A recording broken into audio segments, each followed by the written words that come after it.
you, really? What are you doing with your life? How do you function genetically, energetically, or consciously? And why are you here? Is it for your mission, relationships, purpose, or consciousness? These are essential life questions that need answering to realize yourself.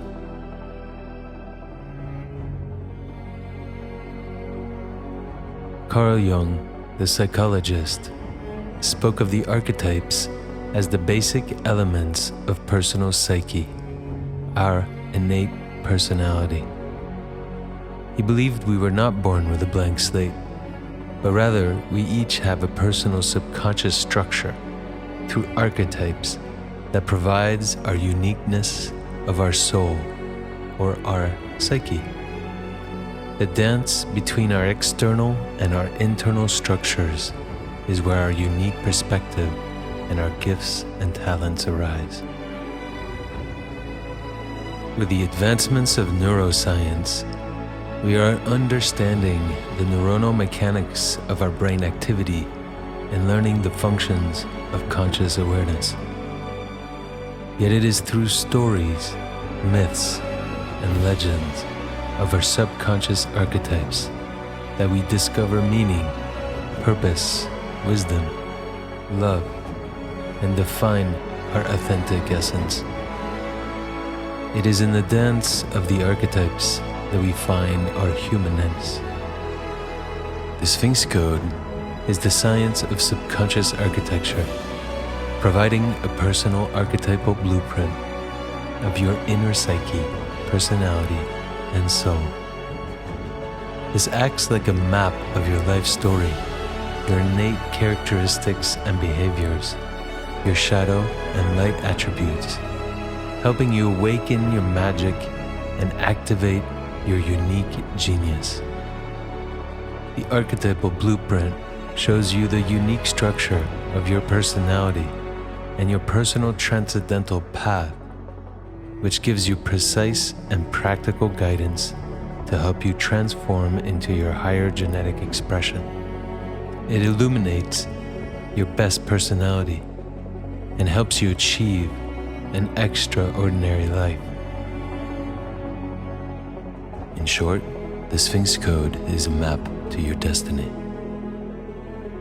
Unlock your code and access the information that activates your power, wisdom, and creativity to bring you better relationships, align you to your true purpose, revealing your true gifts and talents to actualize your wonder, to liberate the legend you're destined to be.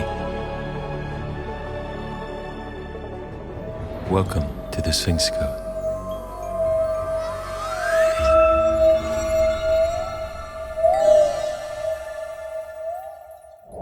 The algorithm is based on the Fibonacci sequence. And so when you actually look at that, it's quite fascinating because there is a certain binary aspect to it. And then there's this other kind of sequence that does the golden spiral as we all recognize it. And within those two, it does create all this sacred geometry, but beyond that, and this is where the I Ching started playing a huge role in helping us unite the Sphinx Code to other systems. The I Ching is a binary system, and it has a correlation to genetics, which is binary, and our whole, I would say, nature has a certain binary system. And so the algorithm links up to create a personalization that is based on this binary system and the Fibonacci sequence. And so there is a real math behind all of this. And that's been an incredible journey, actually, because the more and more that I thought the tarot was a real psychic tool for people who might not be honest, or just a divination tool, the more it unveils itself as an incredible mathematical tool to unveil and link most of the spiritual traditions that are based, I would say, in a certain reality, that are based on our genetics, that are based on our consciousness. And through time, We had lots of wars, lots of contradictions towards spirituality and spiritual beliefs, and a lot of knowledge had to be hidden, decoded or coded, and then we have to decode it again. And this is basically the work that we've been doing with Victoria, to unveil the mathematics of actually a lot of spirituality. Integrating consciousness is a channel devised to explore a plethora of modalities accessible in supporting the collective in the exploration and expansion of self, and ultimately integrating what we've learned. The planet is shifting its vibration. Old paradigms and concepts are being challenged. Science is shifting, supporting, and merging the teachings of ancient spiritual beliefs. The masses are feeling the shift, ultimately and collectively expanding consciousness. We are in an incredibly exciting time, yet many of us lack communities, guides, leaders, and teachers to turn to for support because we don't know how to find them. My name is Lelanea Fulton, and I'm a spiritual transcendental mindset coach and unity consciousness mentor. My intention is to create a space that supports individuals seeking personal growth by providing a wealth of knowledge, tools, strategies, insights, practitioners, and language. This will be achieved through the diverse guests I invite to this podcast. So your free and easy support of subscribing, rating, and reviewing this podcast is paramount, as is how such information can move through the platform algorithms. So every month, we will offer free and easy ways that you can acquire free coaching sessions and more with your favorite practitioner. I would also like to invite you to please share any episode that moves you. You never know when a small act of kindness can support a huge energetic shift in a person's life. We are all here to support one another through acts of kindness, and to pass along information is a tremendous act of service. So thank you, and may you recognize the powerful creator you are. Hello, beautiful beings. Today is a really fun episode. I am sitting down with Manex Ibar over in Spain, and Manex is a natural mystic and shaman and recognized leader in spiritual consciousness, shamanism, and the mystical life as a teacher, guide, and author. He is known internationally for his expertise in subconscious archetypes and patterning, and a psychic visionary and technologist, and his ability to bridge high-level concepts of spiritual consciousness with scientific methodology. He is one of the founders of the new personality algorithm and archetype system known as the Sphinx Code, using human design, tarot, Kabbalah, amongst many other systems. Manex, it is such a pleasure to have you. It's a really big pleasure to be here. Beautiful. I'm wondering if we can just do a deep dive, just delve right into the concept of the Sphinx Code, the history, how it came to be, and that way the viewers can get a little bit of understanding as to what it is that we're talking about. Sure. The Sphinx Code came to me in 2011 through quite a history. I started my spirituality much earlier, and I actually was a little bit avert to not spending time with the tarot and divination things.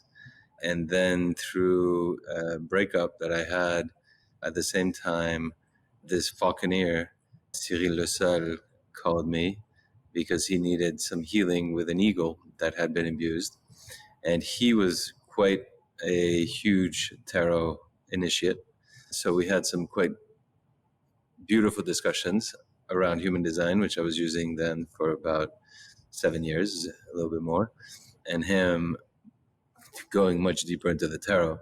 And then he had a friend as well who's a healer, numerologist, I'll say, spirit scientist as well, Pascal Tedeschi, who loved the tarot but also loved personality systems. And so we came together and talked about human design and talked about the tarot and talked about astrology, numerology, all these things.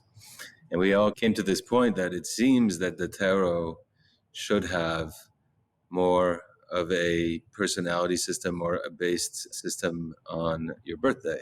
And I actually came up with that question and wanted to know more. It came out that way before I had a psychic who told me that I had something to do with the founding of the tarot, which of course at that time I was rejecting completely and was bizarre.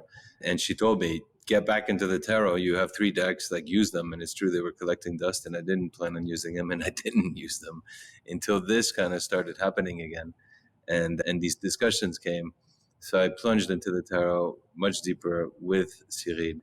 And then when we decided to try to decipher if there was another way of using the tarot, we came together, created a seance of channeling. We're all pretty psychic, asking the founders of the tarot to tell us if there was this other system. And very quickly, this entity that we recognized as Thoth came down. Thoth is an Egyptian mystic, Egyptian priest, if not Atlantean priest, that came and gave a lot of the knowledge to the Egyptians. But he might have actually been even back to the Sumerian times, which actually was a big clue for us for later. So that night, we had a pretty huge download. And obviously, each of us had some different types of information, and we all talked about it endlessly for many weeks afterwards. And I know Paul Didishi is still using the system. I don't know how far he's evolved it. And then Cyril thought that it was too sacred and we should probably not use it. But that was him. He's also pretty, I'm not going to say fear-based, because he's gone over a lot of things, but he has limitations on what he thinks is spiritually available for initiates only versus for the wide public. And he thought this was very much an initiate only aspect. And in my human design, actually, and my purpose is to bring things out to the public. Started testing this system out with all my sessions in secret. And it started really being an incredible system that added to a lot of the other systems that I was using, like human design and gene keys. And it ended up becoming like an amazing tool. So I dove really deep into it, which then through a lot of work, we decoded a huge piece of the mathematics and the algorithms that took us on a huge rabbit hole. And I say we because it wasn't the 3 of us at this time. My wife, Victoria, came in and plugged into it and did tremendous amounts of work on the algorithmic part. And so we can dive into that a little bit as well. So that's how it was founded, through mystical experience to a certain degree that was intended. And then there was a lot of work towards decoding it and actually refining it and making it much more scientific, actually. And so you and I have had a little bit of a pre-discussion in terms of communicating regarding the science behind mysticism, or what I like to call demystifying wooism. And as quantum physics is becoming more and more developed, we're learning that the great sages and mystics of Tantra 5,000 to 7,000 years ago, that science is being able to recognize much of their teachings and learnings. And so I'm very curious, what is the science that we can recognize that underlies or acts as a foundation for the algorithm? Yes, I'm very much about that too. I think I started studying physics. My dad's a physicist, so we had some very interesting conversations at home, especially when I started going into the shamanic path and going into these trance states and seeing a lot more than meets the eye, where he was very much more practical. So that scientific background stayed with me and is still with me. And demystifying certain things to a certain point is a big part of what I try to do. And I think has been one of the gifts that I bring to a lot of my clients, which do require some of the rational aspects and need explanation on certain spiritual aspects. And so this has been a thing, and human design being a great tool that also quantified some of this. Interestingly, though, the Dzogchen, which is a Buddhist path, as you mentioned, which is also the Kali Chakra path, which is the Tantra of Buddhism, has incredible depth of knowledge that is quite mathematical and is linking a lot of the quantum physics. And so I've been very much interested in that. And so the Sphinx Code, part of its algorithm, is very much based, let's say, at first, there's a lot of it that was based on the Fibonacci sequence. And there's the masculine and the feminine side of the Fibonacci sequence, which is how nature kind of evolves, and sacred geometry is pretty much all created through that. There's the mathematics of the magic squares, mathematics that decodes a lot of the quantum in a way. And so the algorithm is based on the Fibonacci sequence. And so when you actually look at that, it's quite fascinating because there is a certain binary aspect to it. And then there's this other kind of sequence that does the golden spiral as we all recognize it. And within those two, it does create all this sacred geometry. But beyond that, and this is where the I Ching started playing a huge role in helping us unite the Sphinx Code to other systems. The I Ching is a binary system, and it has a correlation to genetics, which is binary, and our whole, I would say, nature has a certain binary system. And so the algorithm links up to create a personalization that is based on this binary system and the Fibonacci sequence. And so there is a real math behind all of this.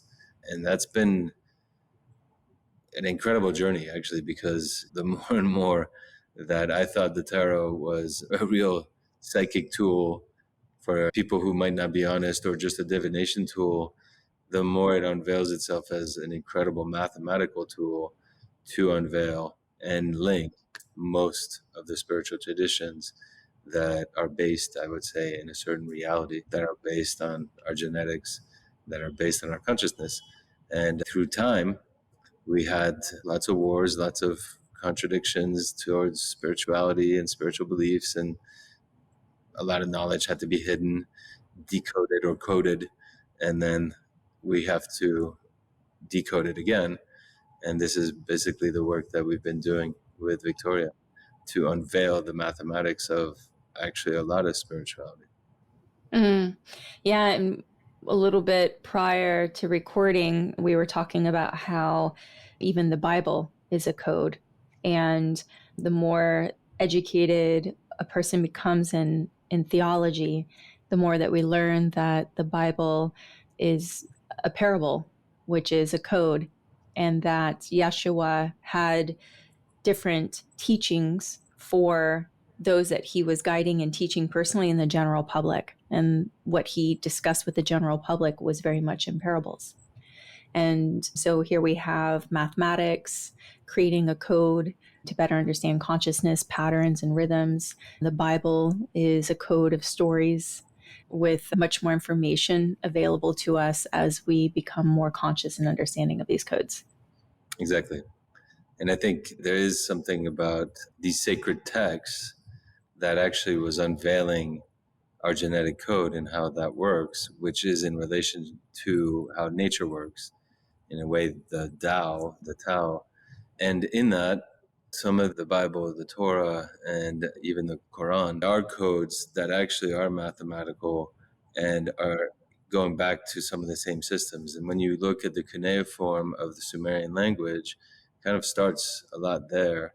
And this is where their language was binary and was communicating principles of daily life through actually the activation of sound and frequency, and matching binary things that resonated with our genetics. And so I think maybe before the Tower of Babel, where all the languages split, the united language beforehand was most likely a frequency genetic language, so that when we spoke, we actually activated each other's genes.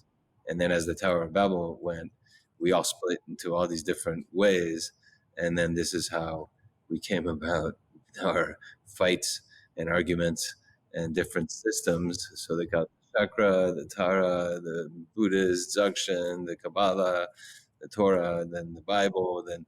But actually, at the base, when you even look back at the Sumerian stories, they are very similar. And then you see the repeating patterns.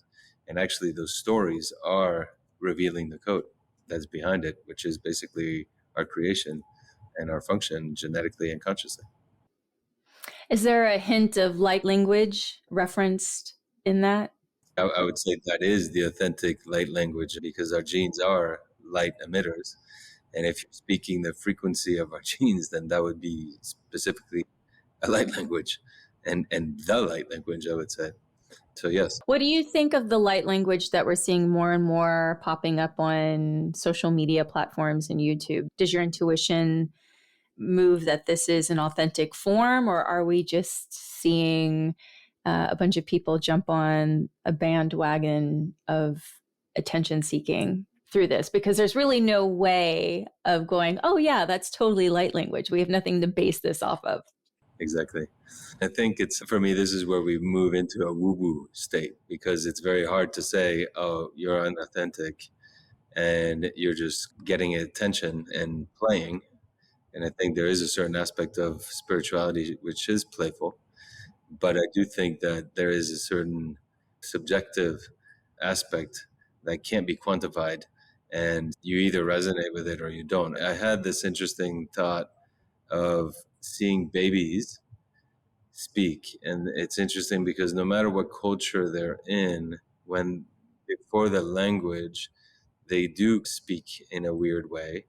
And some of these channelers that are supposedly channeling light language from galactic places recognize like some babies speak that way, some babies speak that way. And perhaps there is a connection there. So I never want to close myself and just say, oh, that's ridiculous stuff.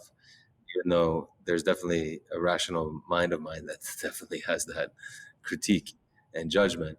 Yet some of it is, I think, a bandwagon that has left the station and it's going now like a snowball. And I think there's a lot of people that are probably a little bit more authentic and others that are less. And so I would say, again, this is where your intuition plays a major role in figuring out what works for you or what not. Maybe it puts you to sleep and then that's a positive thing. But if you're saying the light language and it is the light language of the Palladians because that's just what was told, it's very hard to quantify that. And especially when there's another one that says, no, this is the Palladian language and it sounds completely different. So So, piggybacking on the mention of intuition as being a guidance, I just want to make sure that I articulate to the viewer, which Manesh and I are very much in agreement of as we started this dialogue a little earlier, is that oracle cards and divination systems are really not to take your intuition from you, but are to inspire and deepen the connection to self.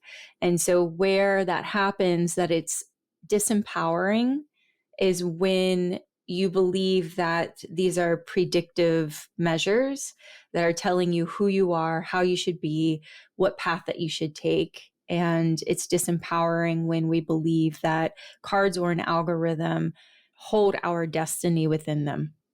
And so where it's empowering is to use it as a tool of guidance. Me personally, I use gene keys. I use gene keys in my work, in my coaching work. I also use the Child of the Universe Oracle cards, if anyone's intrigued with them, to just help tap into my deeper intuition, how I'm resonating with a particular subject or topic. And it's really allowing my voice to become more deepened. And I believe that this is very much the heart of the Sphinx Code. Am I accurate to say that? yes, that's one of the things I think that shamanism brought me a lot to is to absolutely get back into our body's consciousness and to listen to our intuition, if not our gut, and they're different, to know inside of ourselves what to do with ourselves and that nobody else can take that power away. And actually, as soon as we give the power away to somebody else or to a system, it's very disempowering, literally, and also starts to bring in some confusion. So I've been very careful, and this is actually why I didn't like the tarot at the beginning, because it was mostly somebody else reading and interpreting cards that then you could base your whole life on or decisions on. And I think what you look at the I Ching, it's very philosophical. And then actually, and this is something that my wife would speak a lot more about. There is an algorithm in how you have a certain distribution of possibilities, let's say 64 hexagrams. And as soon as you even just split the deck or split the straws as it was before, the tumbleweeds, you immediately are creating probability, right? And then from that, to get your hexagrams, to get your reading, to get your divination, it's actually all mathematical to a certain degree from the possibilities. And I think with the Sphinx Code, it goes even deeper, where the Sphinx Code gives you a map that shows you certain archetypes in different positions that mean a certain thing for your own understanding of your psyche. So it delves into your personality structure. And what's interesting with the archetypes is there is a level of interpretation, and it's not fixed like this is it, that's it. It's you have to interpret it a little bit wider, up to the point where I have twins and they have very similar, pretty much Sphinx Code on the surface. Underneath, there's some differences, very much like in human design. They look like they have the exact same design. Underneath, there's some differences. And yet, in their archetypes, they literally go bipolar. One takes one aspect of the archetype, the other takes the other aspect of the archetype. And so you could have a similar Sphinx Code, and yet, or human design, and yet be completely different. And so this is where it's really interesting. Now, when you do pull your cards and you have your map, the cards end up playing a whole other level of understanding, where the interpretation in what's going on in that moment for you to either have a decision or not can be guided with a lot more practicality of actually what you're working on, whether it's your shadows, whether it's your positive aspects, whether it's your feminine, whether it's your masculine, whether it's your inner essence, whether it's your ego, whether it's your family, karma, like things like that. So you get a lot more specificity and clarity to how the divination system works within a structure and a framework of actually who you are and what you are. I used to also say that the cards or any of these systems, it's like we know that we come from source in a sense. And if we take the analogy of a spring, a water spring up in the top of the mountain, you start with this little dribble, and then you get into a stream, and then finally a river, and then a huge river, and then finally into the ocean, right? And through that journey, that's our life. We start as a little embryo, and then we're going to be in the grave at some point. And we all know that. That's pretty much a guarantee. Along the way, it's like the tarot or the I Ching or Gene Keys might just give you posts, warnings of, hey, watch out, there's a waterfall coming. You still have to go in the waterfall, right? And you're still driving it. And that's where the intuition is key. And people who don't have their intuition, the signposts are going to be meaningless. Yeah. Yeah, I know for myself, as I've been moving through the Sphinx Code and through Gene Keys and human design, my oracle cards, whenever someone does an astrology reading or astrocartography reading, what I tend to learn is the ball is already in motion. So my intuition already, and even in plant medicine, when I would go in with mother and have conversations about what I'm experiencing and going through, I already had the intuitive nudge within me that then allowed for this conversation to surface because it was already present, right? And that's what I think is really beautiful about divination tools, is that we have this nudge. We then become so consumed with the material world and what's happening with us and our responsibilities and errands and all that jazz, right? And somehow we kind of forget about that gentle nudge, or we forget to come back to it and revisit it. And what's great about these systems is that they pull to surface that gentle nudge and is like, hey, remember me? This came up for you the other day while you were standing in line to get your coffee. And I just want to bring this back up for you to revisit. And so that's what I've found really beautiful about these systems. It even brings up the whole manifesting bandwagon, where everybody's talking about manifest your reality, which assumes that we have free will, which in some ways we do. I had a great talk with Deepak Chopra about it. And actually he was, yeah, for 99.9% of the people, there's no real free will because they're conditioned into a program. And then for the 0.01% that actually have done their work to figure out themselves, perhaps there's free will. And yet that's a mastery level. And I would say that there is an aspect of when you think you're manifesting, even like mood boards and all of that, most of people aren't talking about their intuition that's already using. So I think there's a subconscious that already has information that's sending it to your intuition. Your intuition is bringing it up forth. You're putting this whole mood board because it's actually already coming. And that's why it's manifesting. So you're actually just remembering and bringing it forward rather than actually pushing matter to change. And I think by getting out of our way a little bit, which is the ego, and accepting things is very much like what Ra talked about, which was to watch the movies already playing, you know? And these divination tools are just reminding us of, hey, this part's really cool. Check it out. Really pay attention.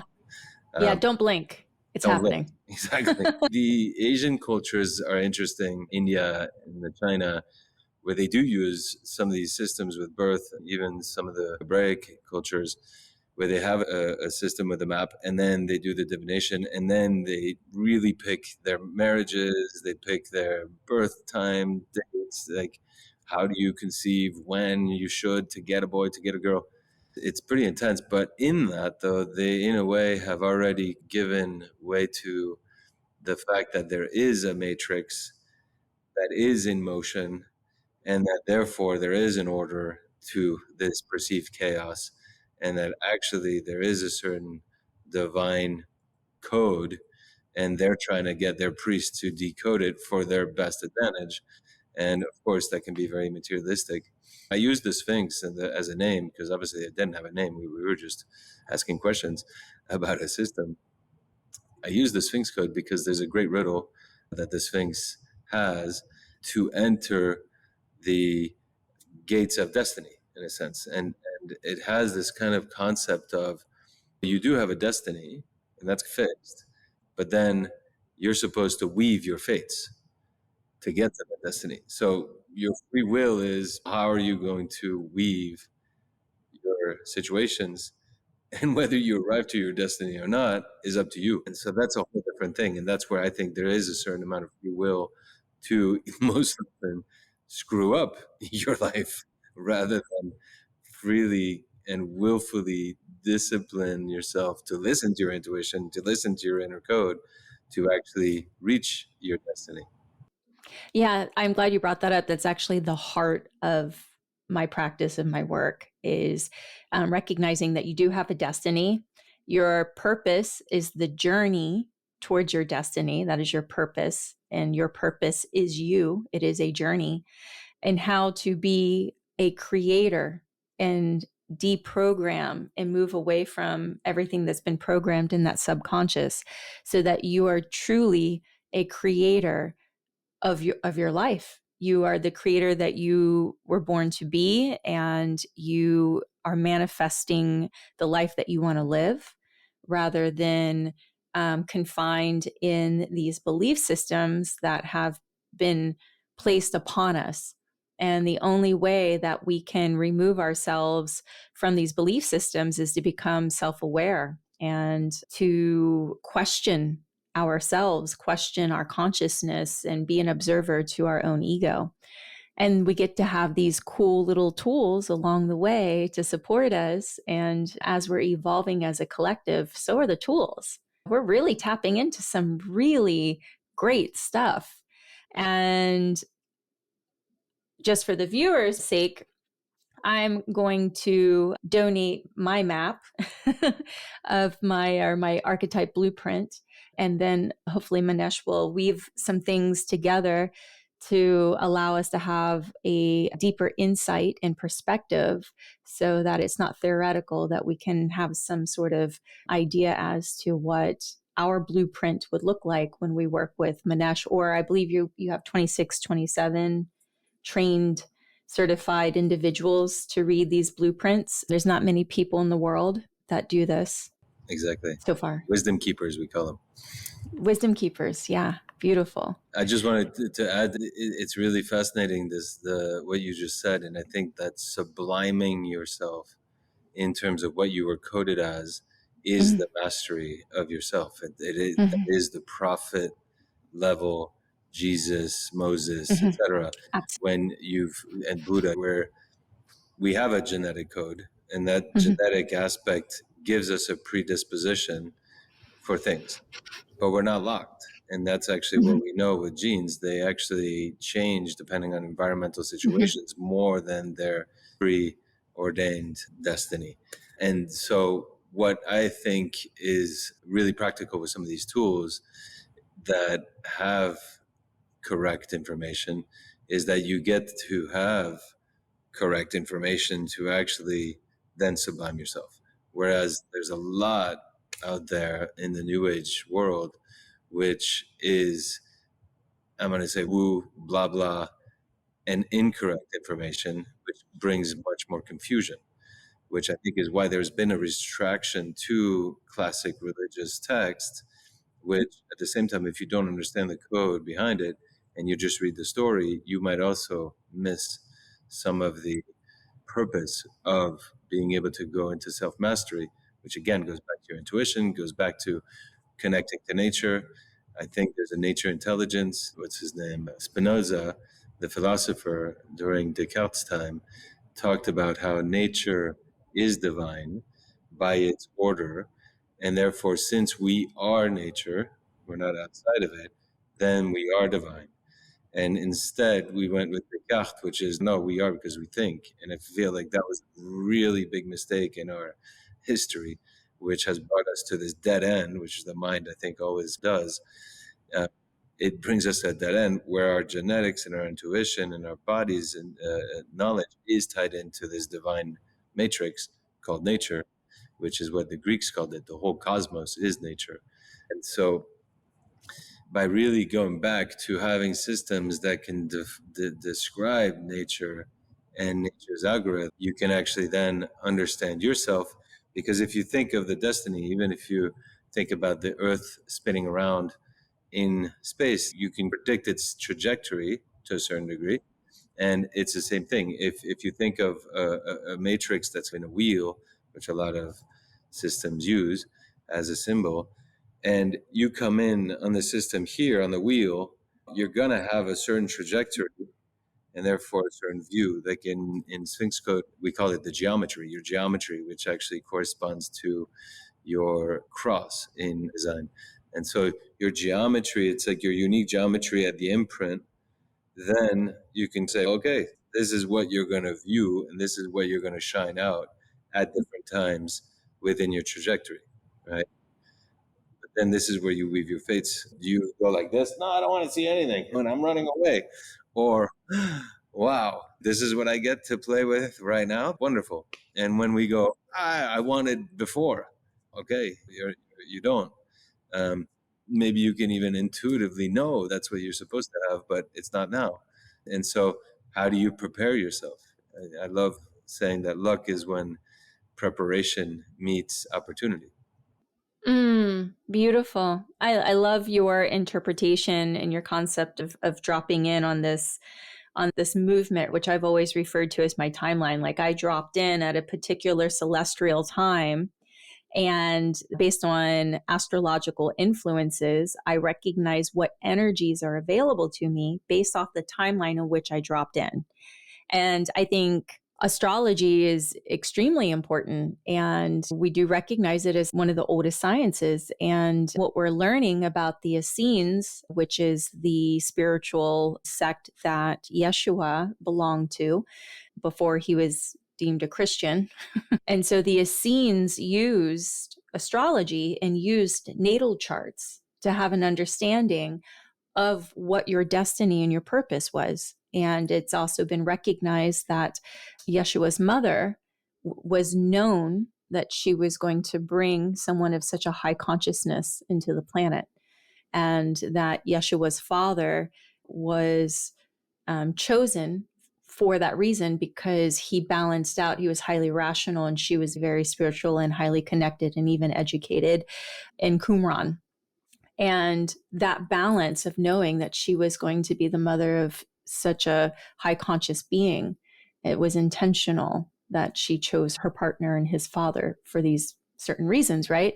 So understanding our natal chart and astrology and the energetic influences, which are also participants in the Sphinx Code, gene keys, human design, right, really allows us to understand the energetic influences that are available to us. And like massive waves, we can ride them. We can choose to ride them or choose not to ride them, right? We receive them or choose not to receive them. But they make life a whole hell of a lot easier when you know how to ride the wave. Exactly. Especially the way that you're designed to a certain degree, and then you get to play with what you have as assets. Unfortunately, I think our society, which you can see in a lot of the, let's say, very superficial Cartesian kind of style stuff, where we want to change ourselves and all become almost the same image, rather than value the uniqueness that we are and that we've been given physically. It's the same thing with our genes. We have very unique genetics, and it's the same thing with our human design, with our astrology, with our Sphinx Code. We have a unique composition that is absolutely amazing. And then from that, again, as you said before, from that, and when you master that, you start subliming it, where you become a Buddha, where you become a Jesus. And I think the esteem path was very much about that. It was learn yourself deeply, then go deeper in subliming it once you've actually mastered yourself. But if you're rebelling against yourself, you're going to get lost and or conditioned by what society expects of us, which is it's part of the game. Rather than say, oh, they're the evil, they're like all controlling everything. Yeah, there's a bit of that going on in the world, but that's part of the game. Yeah. Like Legends of Zelda, man. You're moving, you're trucking along, you got barricades, you got things you got to go around. It's not a straight shot to the bag of gold and then to the treasure shop. It's not a straight shot. Like you got shit you got to go around, man. Yeah. It's part of the game. You sure do. Shall we take a look at my blueprint and Absolutely. you can give us some, I think I might even be able to share it on here. Okay. Just a gentle reminder that if you're doing the inner work or feeling called for deeper self-exploration and transformation, that my practice is here to support you. My role as a transcendental mindset coach is to serve as a compassionate guide and mirror, reflecting your inner brilliance and potential because you came to this life with everything it is that you need to align with your path and purpose. In doing this, I offer a range of services tailored to meet the unique needs of each client, incorporating the support of evidence-based coaching techniques, meditation, mindfulness practices, gene keys shadow work, pattern recognition, somatic work, inner parts work, kinetic, and breath work to facilitate inner balance and alignment alongside being trauma-informed. We will work in tandem as I support you in integrating or embodying your newfound awareness and heightened openness to a higher form of consciousness.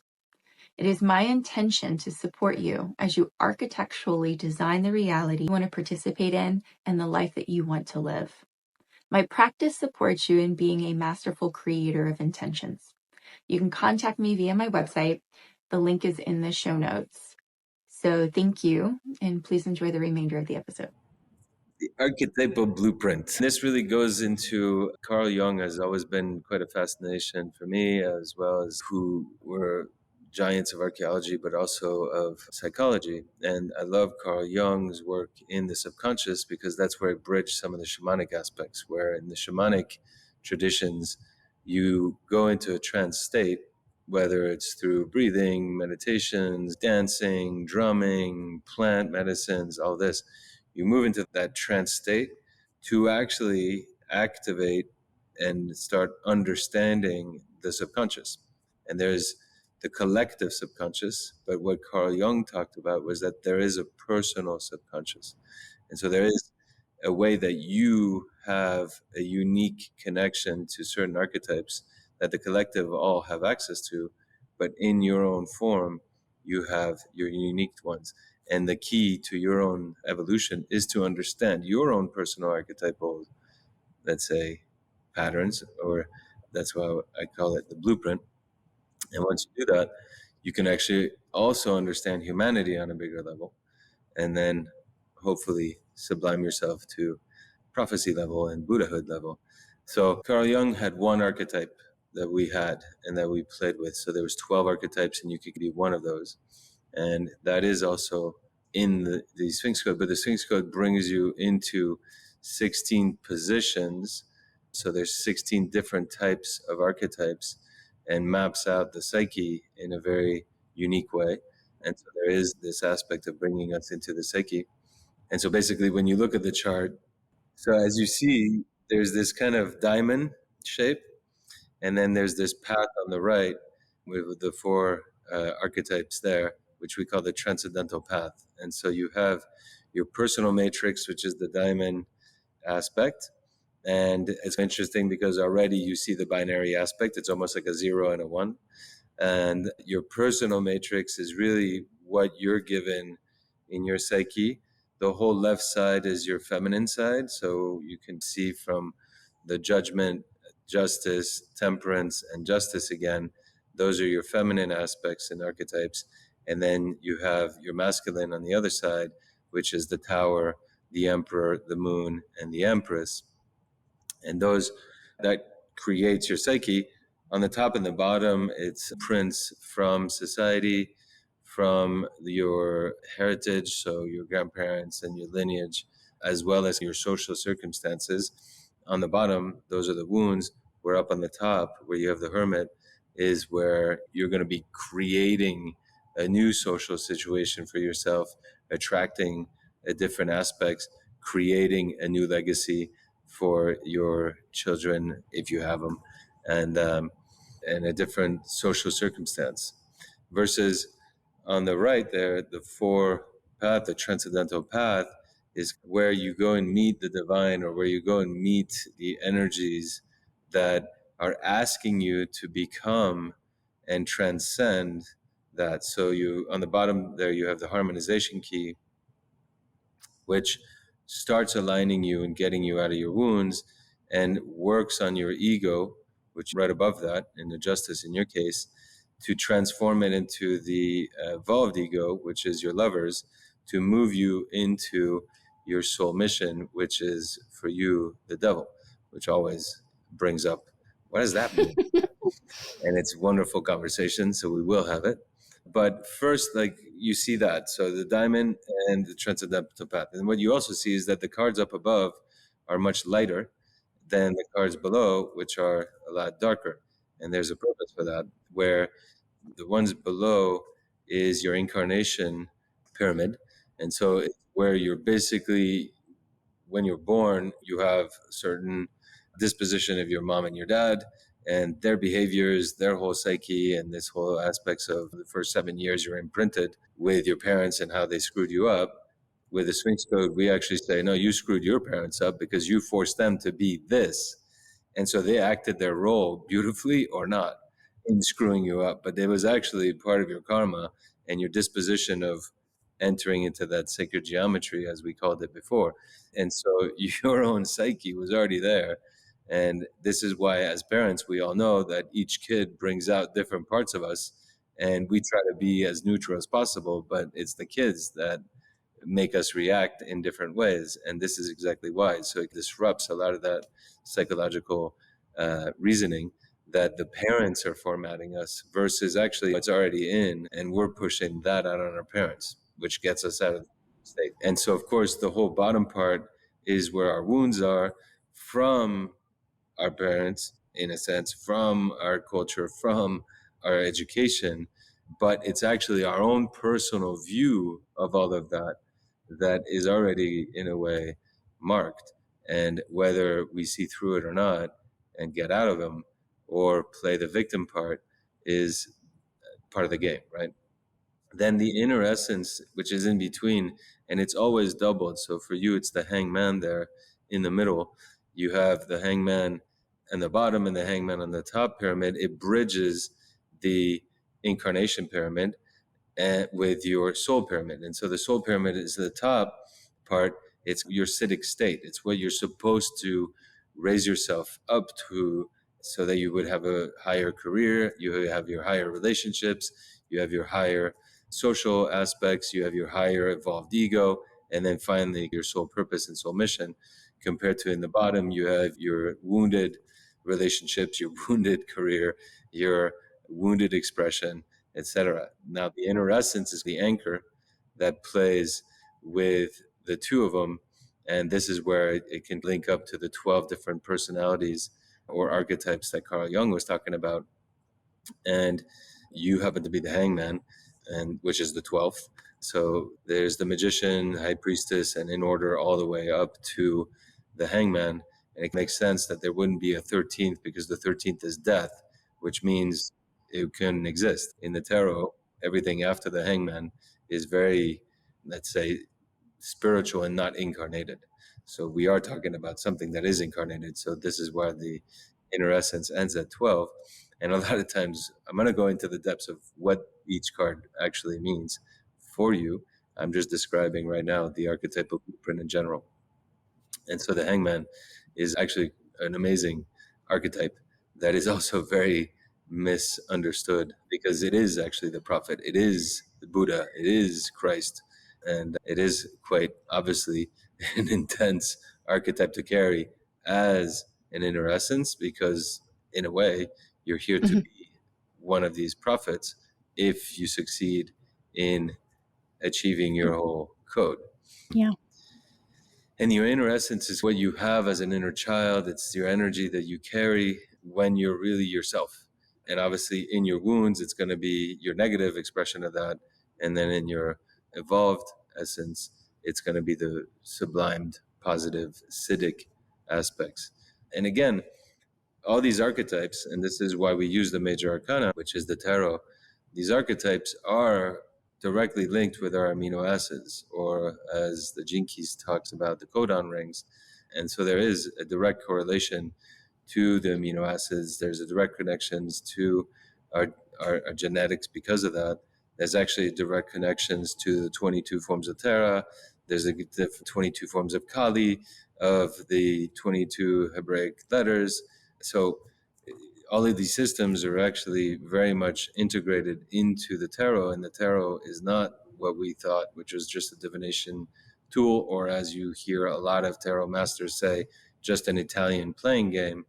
It comes from way deeper, way older, way past even Egypt, of this original language that I was talking about, because it's actually the code of our genes, just like all these other systems are trying to discuss. And it is where there is some mysticalness to it, because our genes aren't fixed. They're light. So they're frequencies, and they either are dim or they're bright. And this is, I think, what our whole game is. Even when you look at a pendulum, what is it doing? It's going yes or no. Or what is it saying? It's you're in your shadow or you're in the light. So it's not yes, no. It's actually you're playing your negativity, or you're actually playing your luminosity. The way that the incarnation pyramid plays out, you could even just focus on that and zoom in just on the bottom part. And I'll describe that. You have your inner essence, which is for you the hangman. On the left of that, you have your temperance, which is your feminine wounds. It's your feminine traits, which your mother basically carried out as a reflection. And then her behaviors was very much like the justice, which is below that. And on the right side, you have the moon, which is your masculine expression.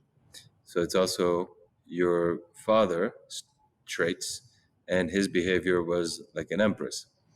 And so this is the start of your personality. The moon is obviously how we're going to see you in the world. And then when we meet you and actually start having a conversation, we're going to see more of the empress. When we start becoming your friend, you're going to start showing us the temperance aspect. And as we get deeper into an intimate relationship with you, you're going to have some of the justice that starts coming out. And it's interesting because for you, when you go all the way to the right, you see the justice again. This is our negative ego. This is a personality that we identify with, and on top of it, are projected upon as, so that we take on this negative behavior, this ego, this identity, which is a projection. It's not who you are. And here you can see that there's a correlation with your negative feminine wound, because it's the same archetype. So immediately when you see resonance in archetypes, you can say, okay, there's something that happened with your feminine that immediately, as probably with your mother, something created that your ego and your projection of your identity took on that same archetype because there's something really deep there in that wound that required it. And we'll talk about it a little bit deeper. So then the force is all the way down below. Again, that's what I said. It was like your legacy of your history of your grandparents and your social network, your schooling, like what social class you're in. And it's actually where the ego hides the last. And it's actually a tricky card or a tricky archetype. Luckily you have the force, so it's interesting for the fact that the force is a very powerful card, powerful archetype that can protect itself from deep conditioning, and yet still has its wounds. But when you move into your sun on the right side, this is where you have your harmonization. And this is where it's your key to start the work and to take on the characteristics of the sun, which will bring you into dealing with some of the wounds that we'll start seeing from your feminine, masculine, even your negative aspects of your inner essence, and of course, the deeper wounds of your family and your karma. Is that clear?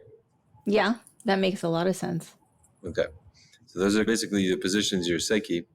And depending on what you have as archetypes, we start either with your ego or your inner essence. I'm going to start with your inner essence because it's actually a lot more interesting. And since there is a wound around your ego personality, will be simpler to actually talk about your inner essence. And so when you're on the app, it's nice to just go look at what your inner essence is, and then you can click around on all these positions and they give you the definition of what these are. Your inner essence is really your anchor. And the inner essence of the hangman is a really beautiful archetype that talks about spirituality. You're hanging upside down by your legs and by your choice, so by your free will. You're not hung by your throat. So you're suspended in seeing the world upside down to bring a different perspective and insight to the world. And basically, you're walking on the tree of life, which is that you're walking the divine path. Your divine path is you're walking a spiritual path, and you're trying to flip the material world to see that the essence of life is actually the spiritual, which when you look at Jesus, Buddha, Moses, etc., that's exactly what their whole mission was about. And that's what becoming a prophet is to not only live that yourself, but then be able to bring others into that path. Now, obviously, as a child, that's very difficult because in a way, it's like you're innately already divine and walking a certain divine path, and yet the whole world is conditioning you to try to be materialistic and to follow the rules and be scientific, be logical, spirituality, whatever.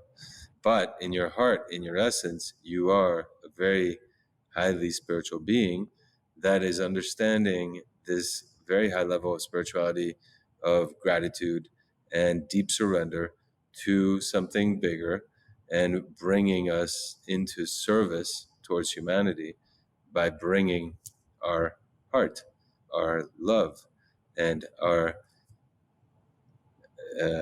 golden soul into manifestation. Now, of course, when you're young, that doesn't work. People say you should get money and be real, talking about your spirit. Like, you got to go watch the bathroom. And it's true. There's a lot of that service too. And serving others has many different layers in it that does have to start when you do the hotel business, for example. The bathroom is very important that it's clean. You are going to judge the hotel by that. And so all the way up to becoming at service to something that's a much bigger aspect of transforming your life by the experience that you might have at a retreat center or a hotel. And some of the aspects of the hangman is being a victim. And you will feel like being a victim, especially in your youth at some point. Usually around 12 it starts. and it can go on for 12 years, if not 24 years, and then doubles of the 12, which is what that archetype is in terms of number. And so what is being a victim is it's feeling like everything is on you and you're always doing the nice thing, the better thing, the higher integrity thing, but then never getting rewards, never being seen, never being recognized. And obviously it can go much darker. It can be like where you are a victim of sexual assault, physical violence, crimes, all sorts of things. And it depends on your path, and we can see some of the other archetypes to really go deeper into that.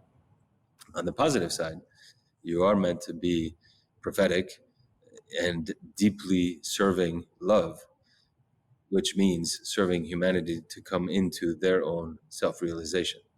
So, of course, your whole path as an inner essence, as a hangman, is to self-realize yourself, to then serve humanity to help them self-realize themselves, which is this continuous aspect. And one of the things about getting out of the triangle of victimization, which is being the victim, then becoming the healer, then becoming the prosecutor. So being the one that actually says or hurts others, being selfish, which is actually self-loving. When you finish and graduate from those three roles, you actually go into co-creation, which is the prophetic state. You co-create with the divine in pure harmony, and therefore, whether people understand you or not, doesn't matter. You are being yourself in that service of love to humanity. Does that resonate? Yes. This whole journey of how do you self-realize by going as deep as possible into your victimization to then become a healer, to then become a prosecutive, co-creative force in the universe. We're going to move to this projection field of the ego, the justice. And so you develop this kind of personality, which is the justice, and justice is intense, where obviously we know the justice system carries the symbol of this woman holding her sword, which is the divine sword of heaven. And she is got her balance measuring her harmony within her heart, because it's at the position of her heart. And anything that doesn't balance out or doesn't work in integrity, she uses the sword to cut. And so she can be very cold, just ice, right? Justice. And in that, she's on top of it on the classic masonry checkerboard, which is she is bringing law and order through the binary system of the yin and yang. And the whole checkerboard is the fact that she's also the matrix of this realm. And so you have this aspect in the projection field of being incredibly righteous, and you had to, in a way, close down your emotions and follow a very strict line, being sometimes quite cold and not vicious, but very sharp in your ways. Also, you like things to be very orderly. There's an aspect of your personality that needed things to be in order, to not disrupt the emotions, to not disrupt the harmony. And there's a thing of wanting to be in balance, wanting to be in harmony, wanting to be in order, wanting to be in cleanliness, wanting to be in this precision of, that's that sword, precision of energetics, integrity, and mastery of the material world. Now, some will criticize the justice as being too cold, being too logical, being too orderly, almost D. And that's when you go into the wounds, because then you're going to an extreme aspects of justice versus actually being very fair, very balanced. You have this aspect and quality to be able to listen to others and actually give very sound advice by being, in a way, a witness, which is one of the most important roles in the justice system, is the witness that saw what happened and reveals itself, as well as evidence. And this is something that you also will seek, is evidence-based things to then make a decision. And integrity is extremely important for you. On the positive side, you're extremely clairvoyant to a certain degree. You have clarity. You're able to communicate non-emotionally with this piercing light and piercing guidance. And oftentimes there is that clairvoyance where you go into the auric field, the energetic field. This is a archetype for surgeons, for healers, energy healers mostly, and ones that do not want the woo-woo. But you're bridging the heavens with the matrix of the checkerboard. And so this is where you want to be, that bridge with precision and integrity.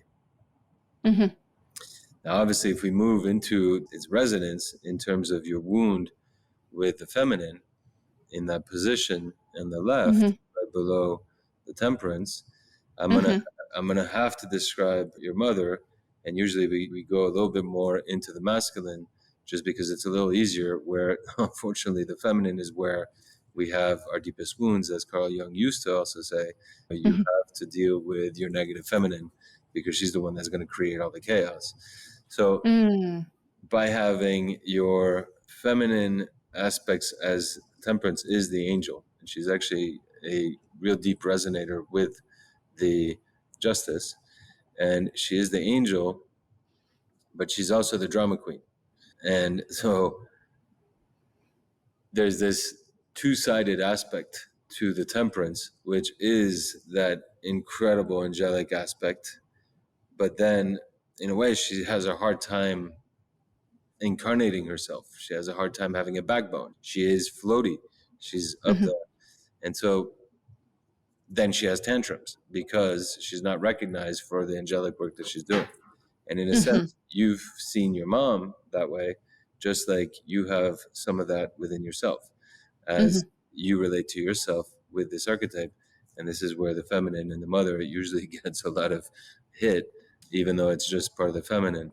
It is also the feminine that births us, right? So it Mm-hmm. is where we have the deepest imprint. And so the temperance is what I would say with the justice down below is there's some emotional overload that happen with your mother. There's often sometimes with the temperance a very hard time to birth, up to the point where you might have even been a miscarriage, you might have been an abortion, and then you came back. There's something about doing things, I was a huh? doing things twice. I was a breech for 72 hours. There's usually a lot of complications, and it takes forever to come out. There can be a lot of blood because of that, because then there's some interventions that happen. And basically, there's a rough landing into the world, which obviously creates this aspect of either your mother is the angel to you, you're the angel to your mother, you save her, she saves you. And there's this really deep bond on one level. And yet there's this also kind of separation that happens by having this an angel. Like, it's very hard to have a relationship with an angel. They're ethereal. And so there is this kind of weird etheric energy where it's understood, but yet you also probably have some complete differences. It could have been that she felt like she almost died because of you. You could have felt you almost died because of her. You don't want to go into the blaming, but if you start seeing the negative aspects of the hangman, this is where you could already feel like there's a wound immediately that's created as you as a victim having a very difficult birth. And in that, there's this aspect of you have a hard time clinging on to life, and you are clinging on to life because you almost died as soon as you were birthed. And so the physical world, you need law, order, and that justice behavior that's right below. You need to like cling on and be very specific, precise, and not emotional, but let's make this as easy as possible with the least obstruction and the least chaos as possible, and have a very deep integrity in the relationship that you're seeking with your mother. Meanwhile, there's this kind of emotional outbursts that come out, and in a way, by being again in the inner essence of the hangman, you're at service to your mother and her emotions. So there's a deep emotional bond, and then there's also a way too much emotions that I can't handle, but yet there you are serving her. And this is where you can see the justice. or injustice in being the mother of your mother emotionally. Exactly. Okay. You landed on it. And so there's this aspect of, and I'm just reading the cards, right? Oh, I know. I We did see not you talk doing it. about this before. No, not at all. And so usually at 14, I need to cut with mom a little bit. I need to Mm. take my own space. And thank you very much. You're amazing, mom. I love you very much. I need to take my life back. I need to close down. I need to protect myself a little bit from all your emotional outbursts and all your emotional heaviness, and almost wanting to live your life through you, which can be also Mm-hmm. annoying, even though there's no there's no hate there. There's Mm-hmm. no big drama. You didn't get tortured or manipulated, or there's no like incest on that level. But there's this emotional link that's very heavy. And that's where Mm-hmm. the injustice is within you, which probably also made you in early relationships be suspect to having to hold your partner's emotions, where they might have been like, oh, you're cold. But no, I just don't want to open up to having to deal with all your emotions. And so you're looking for relationships that have integrity, that are beautiful, that are light, Mm-hmm. not heavy, dramatic, and everything. Yeah. So, of course, Mm-hmm. you got tons of dramatic, heavy relationships because that's what you're calling in to deal with it. Because as soon as Yeah. you leave mom, it's our relationships that mirror everything that we need to work out. That you have justice again up above that, and then you Mm-hmm. have the judgment aspect above that. So Mm-hmm. as you move into your higher love and your higher relationships, you're going to find those relationships and be it. So as you move into the justice, you're going to be attracted to people that are not emotionally heavy. And that is actually going to be a clear sign when you find relationships that feel like there's an order, there's a cleanliness, there's integrity, and there's an intellectual bond. There can be a deep, like physical touch, but it's not emotional possessiveness. It's clean, and actually energetically, it's clean. That's what you're moving into as you evolve within a relationship with yourself, up to a divine calling with a judgment, where you're rebirthing yourself into a spiritual relationship that you're seeking, that has that clarity and cleanness. We have just a certain amount of time. But the justice, you can see in her crown, she's crowned.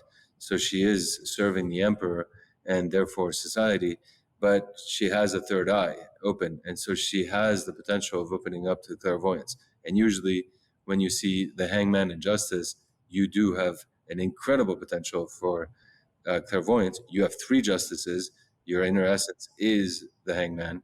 You should have clairvoyance to see into the auric realm, the energetic realm, which is actually what's controlling everything. And so you understand, as part of your self-realization, that's the key. You add the moon on top of it. Sometimes it might be confusing, but it actually adds a whole other intensity to your psychicness. As we know, the moon is very much part of the psychic system and the whole auric system and the whole influence of all of that. So sure, that developed also probably early, whether it was 14 or even 8 or even around 18. Most likely at 18, you didn't have a choice anymore. You couldn't run away from it, and you had to deal with the energetic clairvoyance of seeing things. Mm-hmm.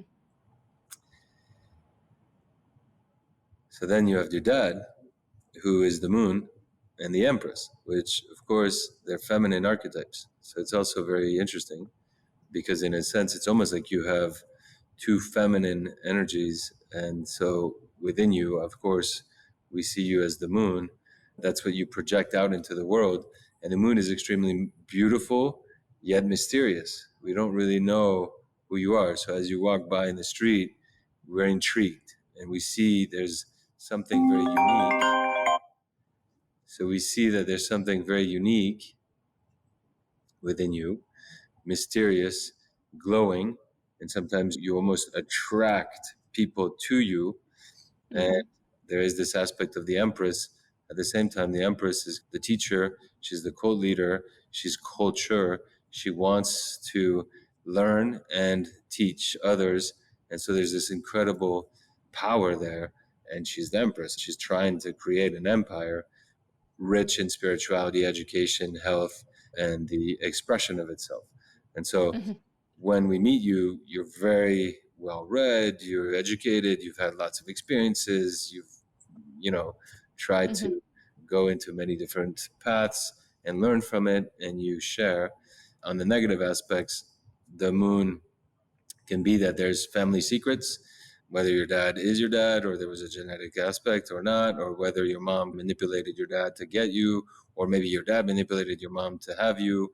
And so there was some kind of secrets in the family and in their attraction. That's definitely part of the moon.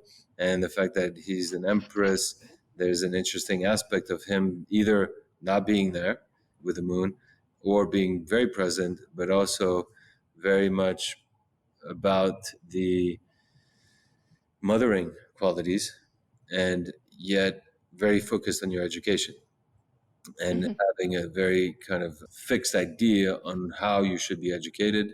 The moon happens to also be the occult. It could be that he was also into the occult. He could have been also engineering science, which is part of the occult. So there is a certain mathematical aspect to him, which could have mean that he had some initiations in different paths and could have brought that to you and tried to teach you. What's interesting with those two is the moon is also very passionate and very warm, weirdly, but then also very cold and disconnected. And the Empress has a bit of the same aspects, where she's very much like the ideal mother archetype, which obviously is interesting for a father, but then also represses you by not allowing you to speak, not allowing you to actually completely evolve in your full aspects, which obscures with the moon, it obscures you into really blooming into yourself.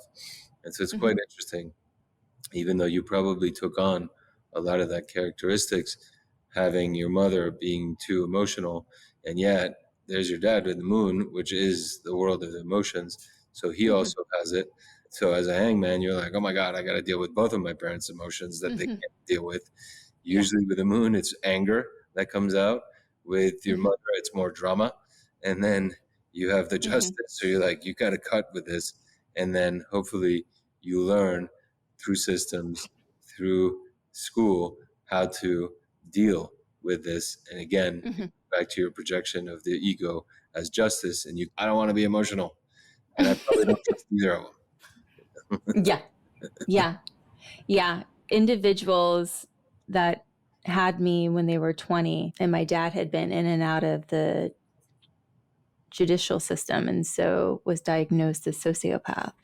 Wow. And which they diagnose young kids who are in and out of the judicial system before their prefrontal cortex is even fully developed. So I don't agree with that. But what we do have are two individuals that were never fully emotionally developed, who are bringing children into the world and are only together because of an accidental pregnancy. And so both coming from very extreme families that also are participants in, I would say, the very toxic patriarchal system. And so just two individuals that are not emotionally developed or are masters of their own minds in terms of emotions and perspectives of reality. This is what's actually interesting with the moon. There is the lunacy aspects, but there's actually the genius in that, the creative genius. And then with the Empress, which is actually like an incredible mind that is here to be an expressive artist in a sense, and piercing through in a way to express herself in new ways. And she wants to feel everything. She wants to be impressed and impress outwardly. But if you are seen as a lunatic, that's going to repress everything. Yet artists are crazy. Yes. Right? And he is an artist. And I take after him on that side, like very artistic. I was a fashion and art photographer, and he's an incredibly brilliant mind and incredibly gifted artist on many different levels. So it's very accurate. Amazing. And photography is actually one of the things that the moon loves to do. And with the Empress, that would make a lot of sense. And it's in a weird way lucky, because a lot of times with the moon, you'll see like engineers and you're like, Mhm. what? You're an artist. Like, how do you go into engineering? And it was actually to be repressed completely into the Mhm. wrong thing, which is like going into the dark side of the moon in a way. So Mm. there is this weird aspect always of hidden things. As you said, it's an accident to a certain degree. Mhm. Okay, we're going to take certain responsibilities because there's a mothering quality in them, an Mhm. angelic and a moon. Like, it's very motherly. So they're both looking at you and wanting to take you on and bring you into this life. But at the same time, as you said, the emotional turbulence that it created in their young Mhm. life expressed itself where your dad did try to honor Mhm. his role as a father. But if you're an artist, it's hard. Mhm. You have to go and explore yourself for quite a long time before you stabilize into, Yes.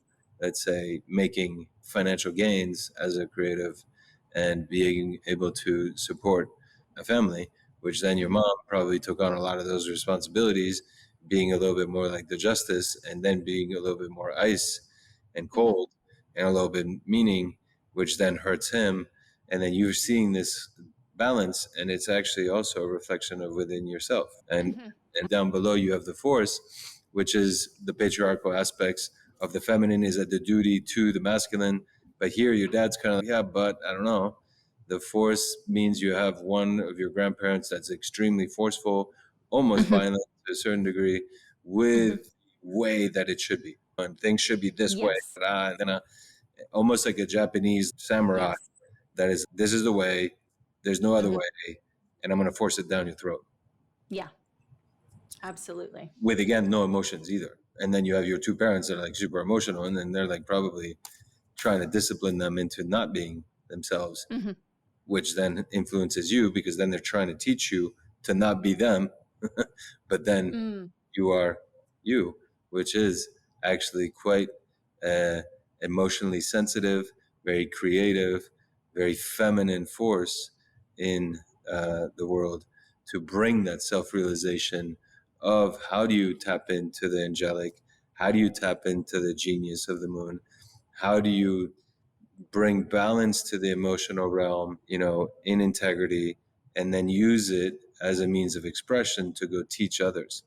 And so this Mhm. is probably where you went into your out of victimization, but into healing and actually bringing a very deep creativity in spirituality and healing. Still in the bottom there, you're still in your negativity, but you're healing that Mhm. negative soul pyramid and bringing that out.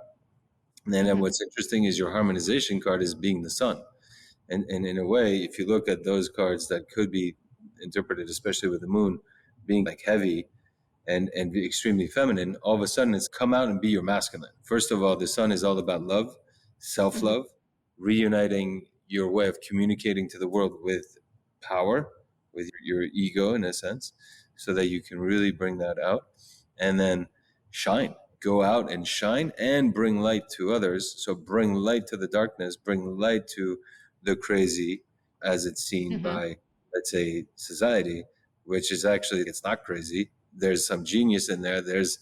subconscious realms that like is actually the matrix of things with your justices that are completely in the matrix, yet the moon is pulling you into the real astral aspects, the energetic aspects.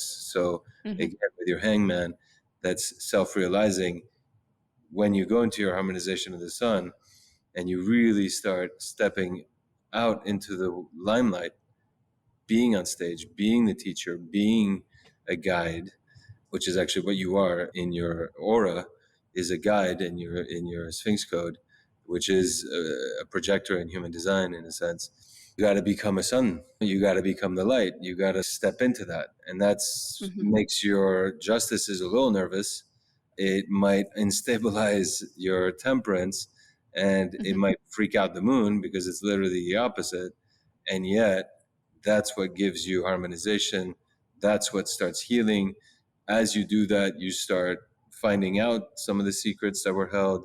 you start finding out more about your birth. You start finding out more about your mom and why she's also very emotional and has probably more actually of the bipolar aspects of being super orderly and OCD, and then overly explosive emotionally, which actually probably disturbed your father, who's just trying to plug in to his passions and creativity. And then as you go into that, you move through the justice aspects, you start trusting yourself more, and you're going to go into that lover's ego evolution, which the lovers is a really beautiful archetype, which is, it's basically the healer and the artist. And it tries to combine both together, which is actually interesting because art should heal, just like healing should be creative. As you start gaining more self-confidence, you move into that. You move more into your creativity, more into your healing aspects, and being creative at actually how you're going to heal. Do you use your hands? Do you use your voice? Do you use just energy? Maybe you dabble in all of it, and then you start coming out with your own thing.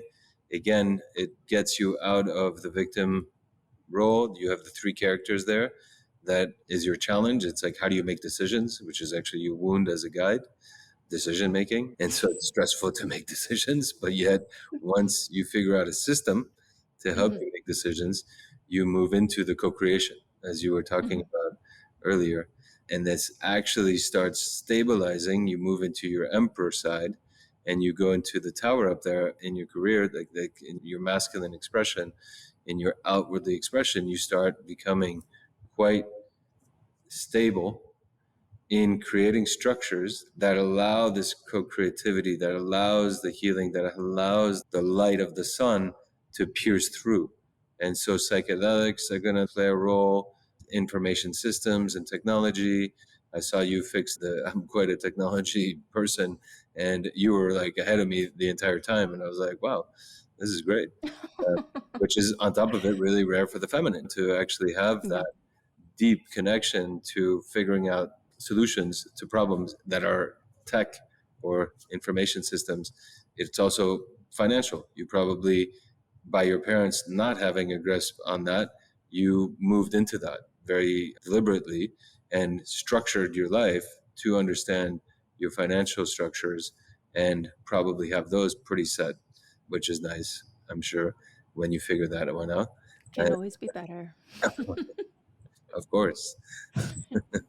There's a refinement to that. And the devil is a good one that we'll get into afterwards as your soul mission to really help you with that. Because with the emperor, that balances your empress down below. There's a lot of healing there, but there's a really nice balance, even though it is a very masculine energy. It is the CEO, it is the chairman, it is the boss that's going to create the empire for your own inner creativity and expression and passion and genius. You're going to put structures with a tower that are going to be in alignment with the divine. That's what the tower is. It's the genetic transformation, which is the divine code. So you're going to transform your genetics to go into the light. That's where the ego gets shot, and that's what we all know with the tower as kind of the big bang that hits you, and then your like whole life falls apart. But actually, it's when the divine comes in, intervenes, and lightens you up into becoming a channel for light. It's the lightning strike, which is one of the highest shamanic aspects, which I was hit by lightning, so I know about that. It is plant medicine as well. Like plant medicine completely shatters all sorts of your illusions and your ego and starts reconnecting you to nature, again, the divine structures, to bring you into alignment and rechanges your code to activate it into its light. So the tower is actually the divine structures that you want to bring in to become a channel, to really move that. And with that, by the way, chemicals and pharmaceutical stuff is really horrible for you. It's good that I don't take any. Exactly. And usually a tower up there, you really do. I keep it pure. Yeah. Yeah. So could the tower also reflect the Jungian concept of egoic death?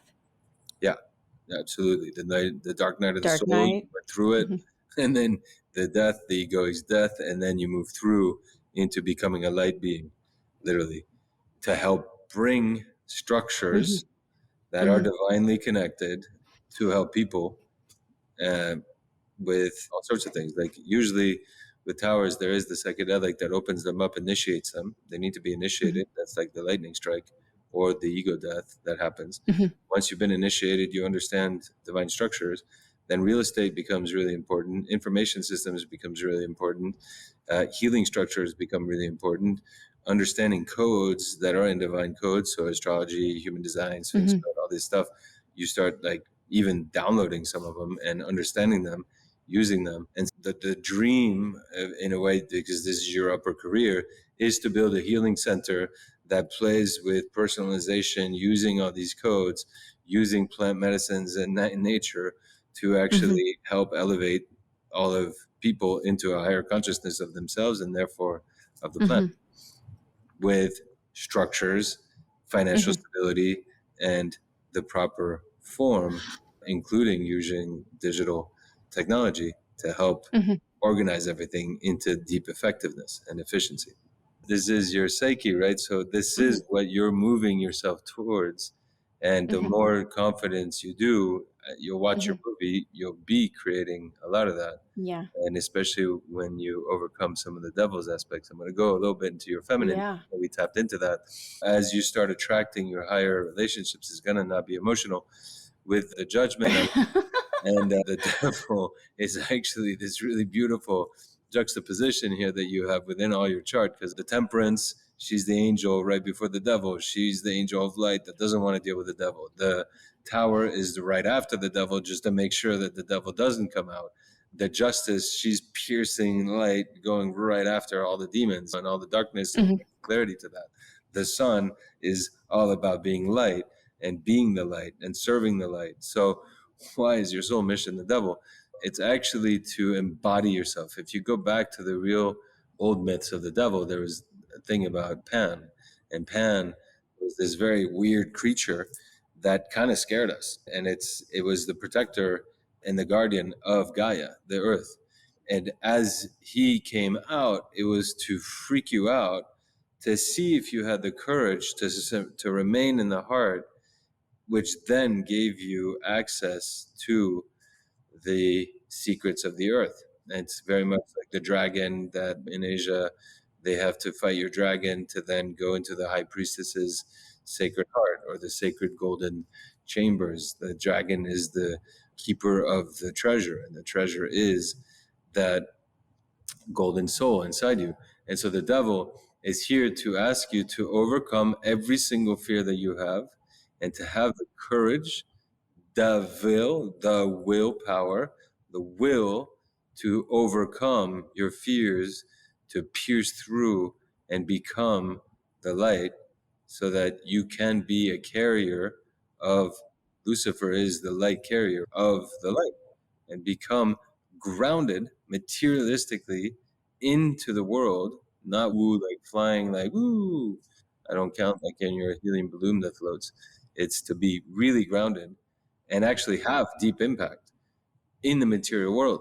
And if you actually really look at a lot, who had this is Osho. Yeah. I've heard somebody else, Tina, mention that to me. Exactly. This is the closest I've seen to Osho's. Yeah. And in a way, a lot of real spiritual masters, they're extremely rich. They're not poor. That's a Catholic system. Jesus was rich.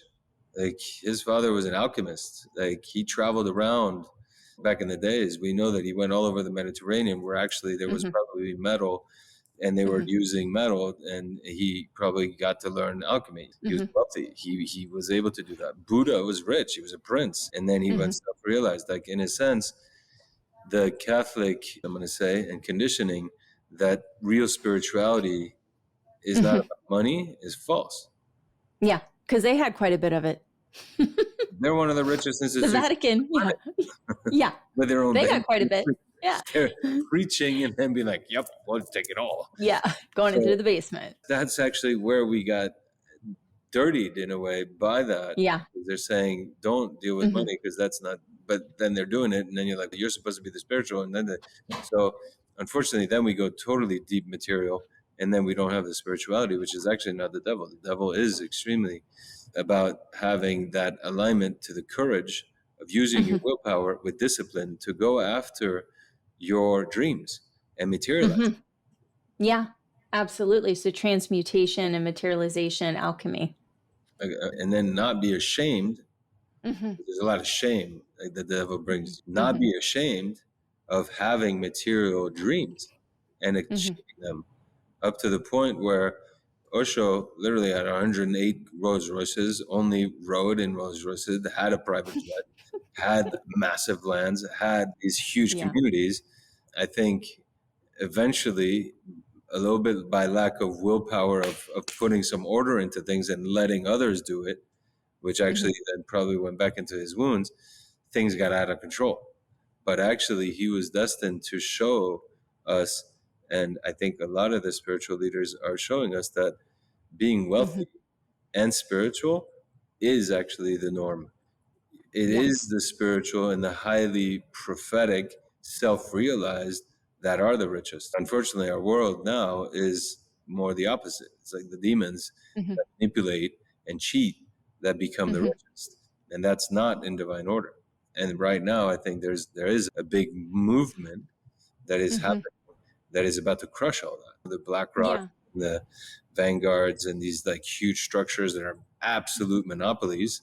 And so, what do we do with monopolies? We break them up, and that's going to happen. Absolutely. The financial systems as corrupted with fake interests from private banking that hold countries hostage. No, country has the divine prerogative and power to make its own money, not be dependent on another outsourced system that then becomes, as you create that money, you're in debt.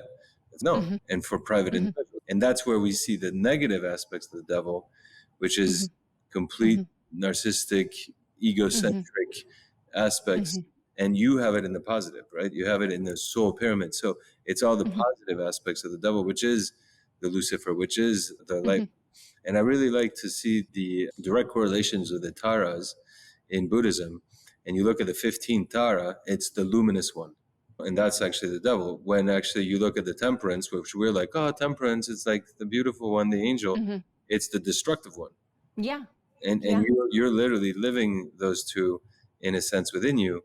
And like the battle between the good and the bad, the light and the dark, the emotional and the mind, the body and the physical, the spiritual and the body. And so the devil is supposed to transcend all of it, show how the spiritual enters into matter and therefore makes it light.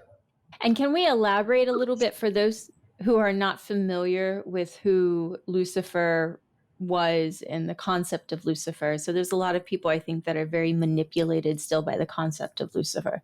Yeah, completely. And Lucifer was actually God's first son. And he was the one who had the most power of the light. And he was a teenager like all of us, and we rebel against our dads. And especially what dad wants. And when he puts all the rules down, he's, you know what, forget this. I'm going to go create my own. And he did.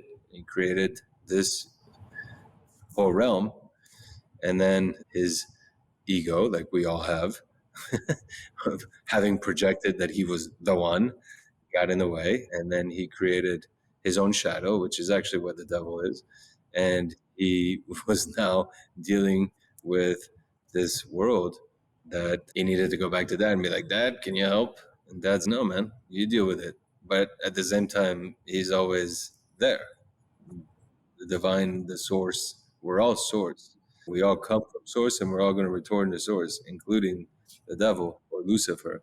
And the devil, to me, is what I see is it's the willpower that needs to be checked of the light, Lucifer, which obviously as a teenager, he went into his devil shadow, which was that, oh, I can be better than the God, the one thing, the universe. Ego, essentially. Yeah. Ego. Fall into ego.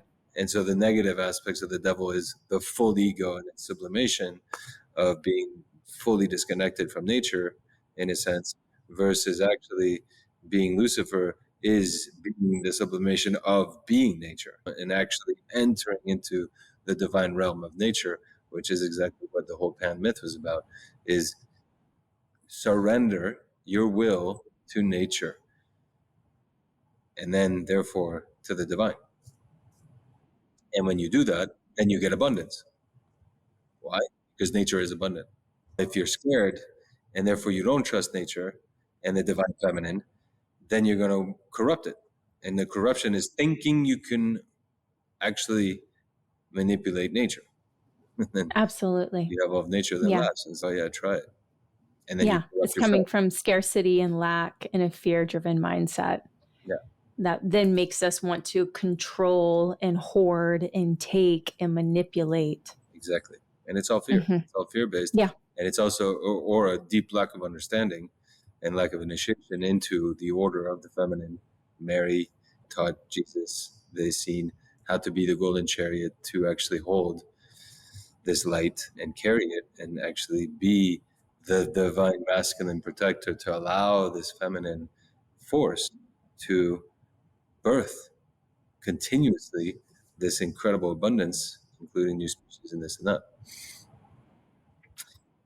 And so then in a way you're even meant to, like, after you create and you become like this like powerhouse CEO of divine structures with no shame around everything that's happened, and that you actually overcome and you self-realize yourself and enter into your deep power, overcoming all your fears so that you have wealth and you're proud of it and you're happy with it without getting into the negative aspects of the ego.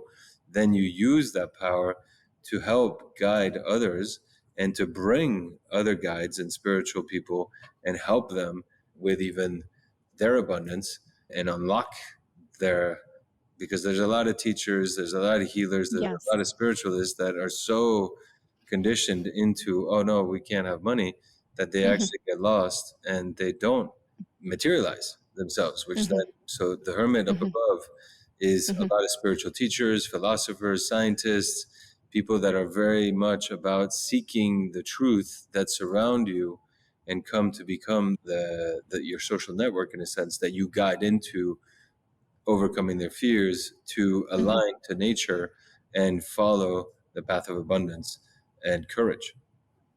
You bring them into these structures that allows their light to shine, and this is what you're here to create, for sure. I love how much this aligns with my Vedic astrology, with my natal chart whenever I do a reading. And so the manifestations or interpretations of these charts all have a different song to them than your interpretation of the Sphinx Code. But what they all have in alignment with one another is the dismantling of old systems and here to rebuild and create a new system. They all align in terms of heightened spiritual direction and awareness and even clairvoyant abilities, and then transmutation. And so when I hear you read this chart, what I very much hear is the ability to recognize the shadow, to be able to even be an observer of these shadow wounds by separation of self from the ego, understand the lineage of the wounding and how it was achieved or received, and then the ability to transmute through it, through alchemy and through healing, and then be able to share that light and healing in supporting others, and then the dismantling of systems and creation of new systems that support this new concept of healing, or what's often referred to as light, right? Yes, that's a very good resume, and it hits all of the points in the cards, and it's really about becoming a light for others and stepping onto the stage and doing even this podcast and bringing yourself, your vulnerability, that like really talks about the judgment. It's like being out there and ready to be judged, and yet, okay, well, that's how you help bring others to go do that same work and not be ashamed of their wounds, because there is a way out, and therefore there is a transformation, and therefore there can be a real deep positive aspects, as long as there is a certain alignment to nature, to the intelligence of the divine, and to those codes. But yeah, there is a almost like a disturber in you that by the courage of going there and being vulnerable to share your true essence and all of your darkness, and having therefore gone through it yourself, the darkness, to be comfortable with sharing it, which allows for the true spiritual codes to come through in abundance on top of it. The devil there is, you're meant to be rich, and it's not because you want to, it's just meant to be famous with the judgment, the sun, harmonization. Even like going for it with the sun brings you into alignment, and then going for abundance, like going for material things, like buy real estate, even though you're like, oh, maybe not, go do it. Go now, don't go gamble, because that's not in your cards. Don't buy lottery tickets, it's not going to happen. It's all by willpower and calculated courage that you're going to actually make and bring and attract, and even use seduction to attract people to your cause, to what you are here for, with divine alignment of your tower, which is also, by the way, the alchemy. That is the archetype of alchemy. Yes, absolutely. Yeah, when you touched onto the tower, and something that resonated for me very much, especially recognizing how much the Sphinx Code correlates with Jungian philosophy and concepts, really for me echoed awakening, egoic death, which is something that I personally have gone through in 2022 and 2023. And, for some of us, we have these really beautiful, like soft awakenings with like little hints of like jolts or epiphanies that happen. And, we're really receptive, we're really open. And then there's some of us where, I express it as a universal bitch slap by like a cosmic Betty Davis that is just roundhouse kicked me in the face because I wasn't seeing the synchronicities. I wasn't seeing, I actually, no, I take that back. I was seeing them. I was disassociating from them. I was not listening. And I was hearing the voice, I was hearing intuition, which actually is audible to me. And I intentionally was not participating because the victim mentality mindset was so ingrained and so strong and so intergenerational that I was in so much alignment with it and so drunk with it that I wasn't willing to lean into my own intuition, my gifts and superpower. And so the universe has a way of saying, if you're not going to listen, I'm going to make you listen. And so I really saw a lot of these cards echo these Jungian concepts, as well, of course, as tapping into the tarot, astrology, natal chart, astrological influences. And I think it's an incredibly powerful system. Thank you. I think so too. I've learned a lot myself, and sometimes when I'm actually writing some of these things and refining the text and all that, it's always nice to have my own archetypes and be like, all right, I forgot that little piece. And we're continuously learning, and this has been an interesting thing because it's not that it evolves like where you change these things. It's more that you go deeper and deeper into them, and the more that you accept all your archetypes in their ways, the deeper they reveal themselves. And I think one of the things is they live through us and they live through generations. And so these archetypes that are so ancient are also being renewed themselves within new relationships that we have with them. And so there is this idea of why we pick different artists and we sponsor different artists and we provide them with a code, because there's really specific things like your mom, just to look at yours are a little bit, don't have this so much, but the temperance is still looking at you. So your mom does care about you. If the emperor was there and he's looking left, he's not looking at you. So your mom wouldn't even be looking at you. And so the way that the archetype is in their position, it's actually based on a frequency through math by magic squares. You can actually see the old drawings being that are a little weird in the French decks, for example, of the Tarot de Marseille and Jarodsky's stuff. They're not weird because the artist was out of his mind. They're weird because they're actually frequencies that hold this specific consciousness. And so the fact that the emperor's looking left is vital to the whole understanding of he's looking towards the past always, what happened in the past, so that I can move into the future, versus the justice who's looking completely present and like almost a little bit down at you. There's an aspect of she's tapping into something higher, balancing it up with her heart, and cutting with anything that's not in harmony with the heart and in harmony with her integrity. And she has a little bit of a superiority aspect because she's getting that clairvoyance. Now, obviously, her wound is she doesn't listen to her intuition, and then you get blasted. The sun, you might have even had a burnout, like in a sense, by that. And then the tower comes in, and you get zapped in your butt to awaken. And there is a rude awakening with your judgment as well, where the divine calls you so loudly, and it is a frequency hearing aspects that you wake up to and you start listening to, and then by the drive of being scared, the devil, but overcoming your fears and actually doing it, you actually find yourself, you find your path, you find your harmony. The transcendental path, what I found is really interesting, is you go from one and then you transcend and you go to the other, and then there's cycles in life, you go back down to the other and then you go back in, and then there's a moment when you boom and both of them are activated, and you're like slicing through the matrix with both of those as you've practiced them. And usually it comes after 40. And when you're doing that, it's almost like the divine's coming to help you be that, and it's coming to help you achieve that, and it's your reward. And versus the other, it's your vessel, it's your boat, the personal matrix.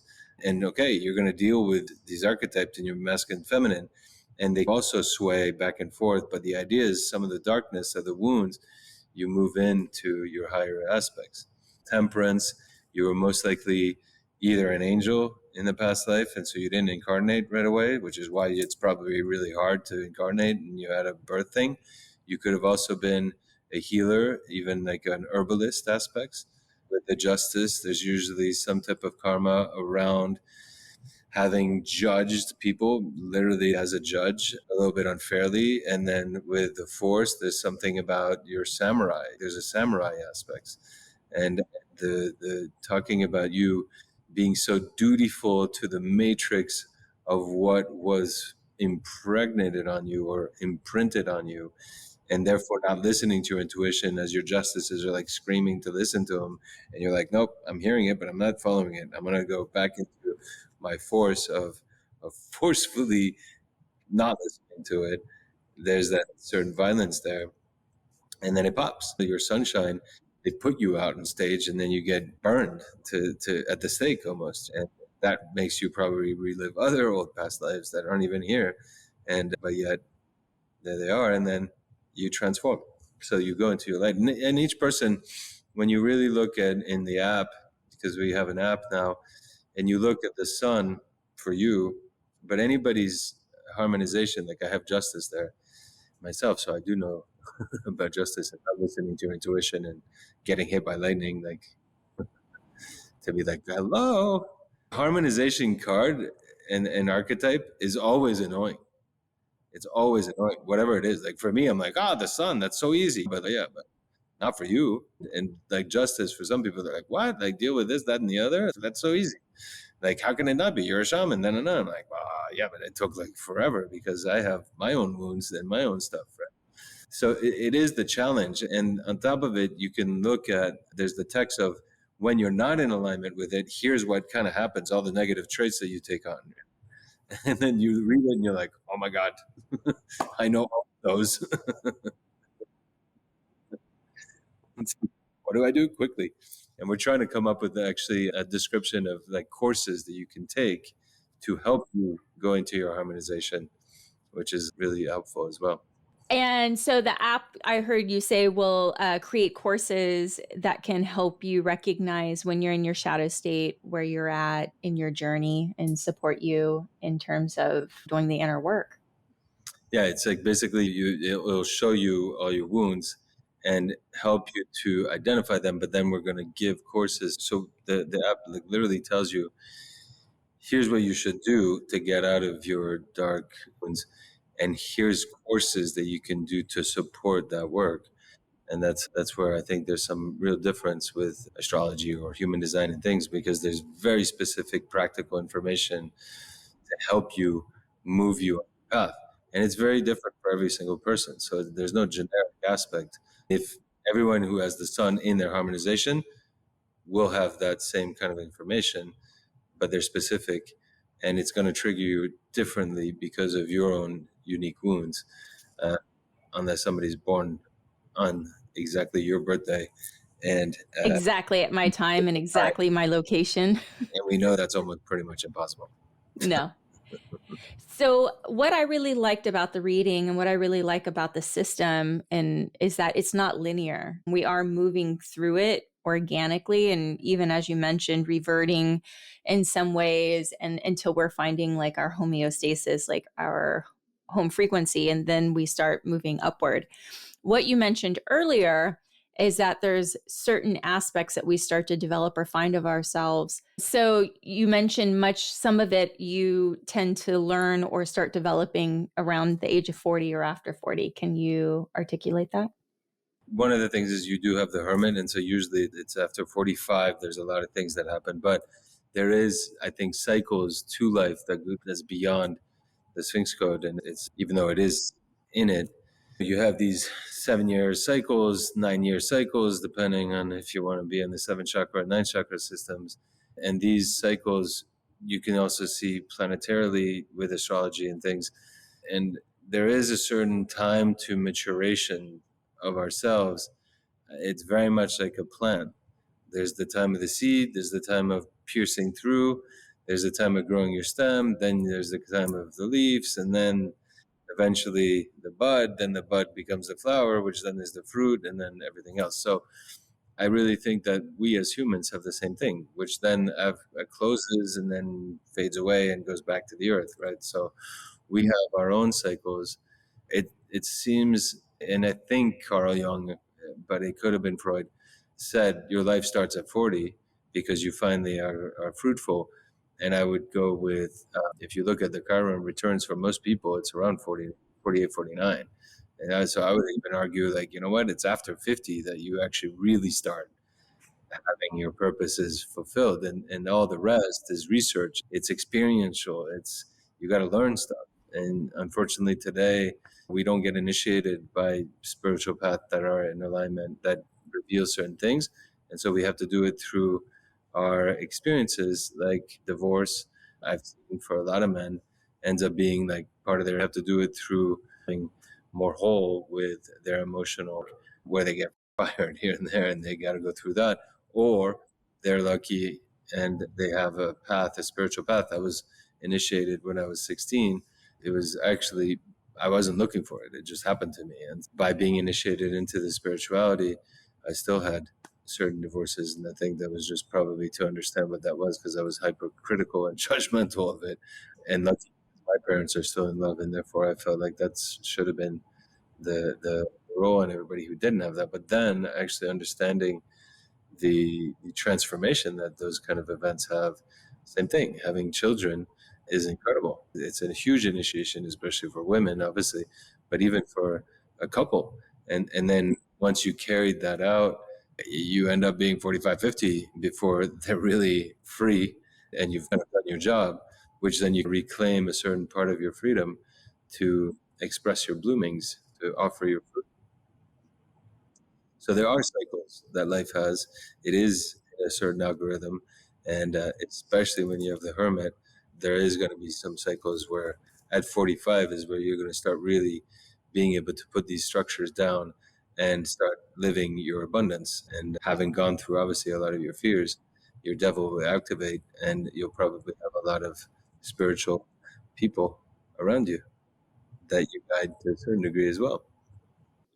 So just for the sake of validation, full transparency, and for the viewers who want to find out how accurate this was for me. So some bullet points is that my parents, it was very tumultuous of a upbringing on emotional level, lots of artistry. And I was a breach for 72 hours until finally, and my mom had to sign documentation, which one of us was to die because we were at that point that one of us had to go. But miraculously, she was given a sedative and I turned around and came on out. But it was definitely a long, arduous journey for her. And then there is for me, felt very suffocated by individuals who are unable to master their minds and their emotions. And I tend to feel responsible because of that childhood, responsible for other people's emotional states, especially when they're not able to really recognize or become an observer. They're so entangled in their own ego. I had my spiritual awakening and egoic death in my early 40s. I also have had 3 mystical events of unity consciousness where I received downloads and information, with the largest one having happened in 2023, and have written and been very vocal about it, and have some podcasts and a film coming out that has documented my experiences. I had an NDE when I was younger, which initiated these energetic changes where I'm not present in this dimension, and the information I'm receiving is otherworldly. And I have had a couple telepathic experiences in my life. I have met past versions of myself that are happening simultaneously. And in the work that I'm doing in this life, I've recognized that I'm supporting that past version of myself in her very unique circumstances, or his very unique circumstances, in changing the past. So changing how they interact. And it wasn't until my 40s that I really moved into my spiritual journey and spiritual awakening and esoteric information, occult information, and also leaving very lucrative practices in the material world to move into the spiritual world. For me, this reading was incredibly accurate, hit home, as well as allowed my intuition to really recognize that I'm exactly where I'm supposed to be, that this journey has made sense, and that what I have to move forward towards, especially the partner. I really liked what you had to say about that. And so I've also, tapping into that, there was a part that you had mentioned in terms of really sitting well with my own energy before I moved into partnership. And so I have been celibate for over a year, innately, not advised by anybody else, but really practicing conscious relationship with myself, because unraveling the emotions or unraveling the energetics left over from past relationships and moving into those shadows and transmuting them, I had the innate nudge that I was preparing myself for the really deep conscious relationship that I'm wanting to have, which means that I have to purify my vessel, my mind, heart, body, and soul, to be prepared for this divine relationship that I have asked for and that I have been moving towards.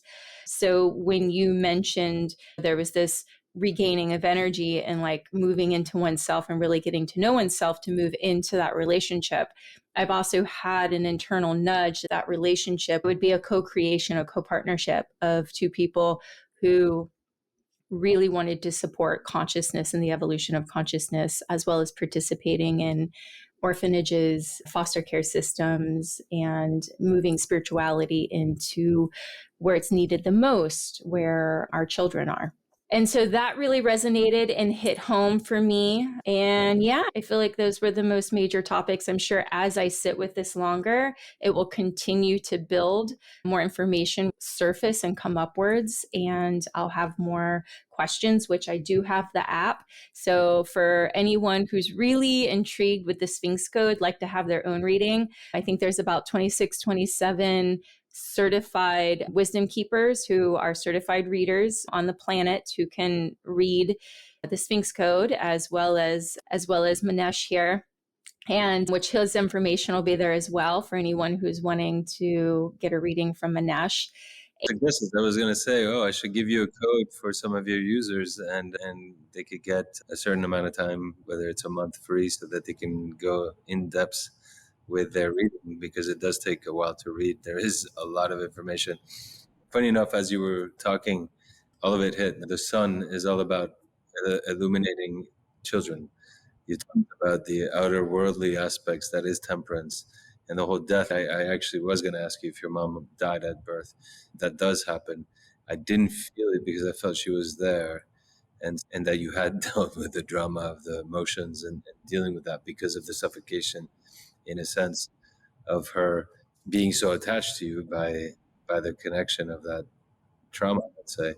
So it's super interesting, and doing beautiful structures, even getting into real estate to help these children with the orphanages, that is the tower, and to help them transform with the emperor that is basically running those. And then I think for your love, everything that you said, for some reason I was like, oh, you're at a year, it's probably going to take 20 months for the whole purification and the arrival of that. But there is a really deep, beautiful work that you're doing, which is in complete alignment with your higher intimate side. It is beautiful because you are recognizing and even saying and speaking your archetypes.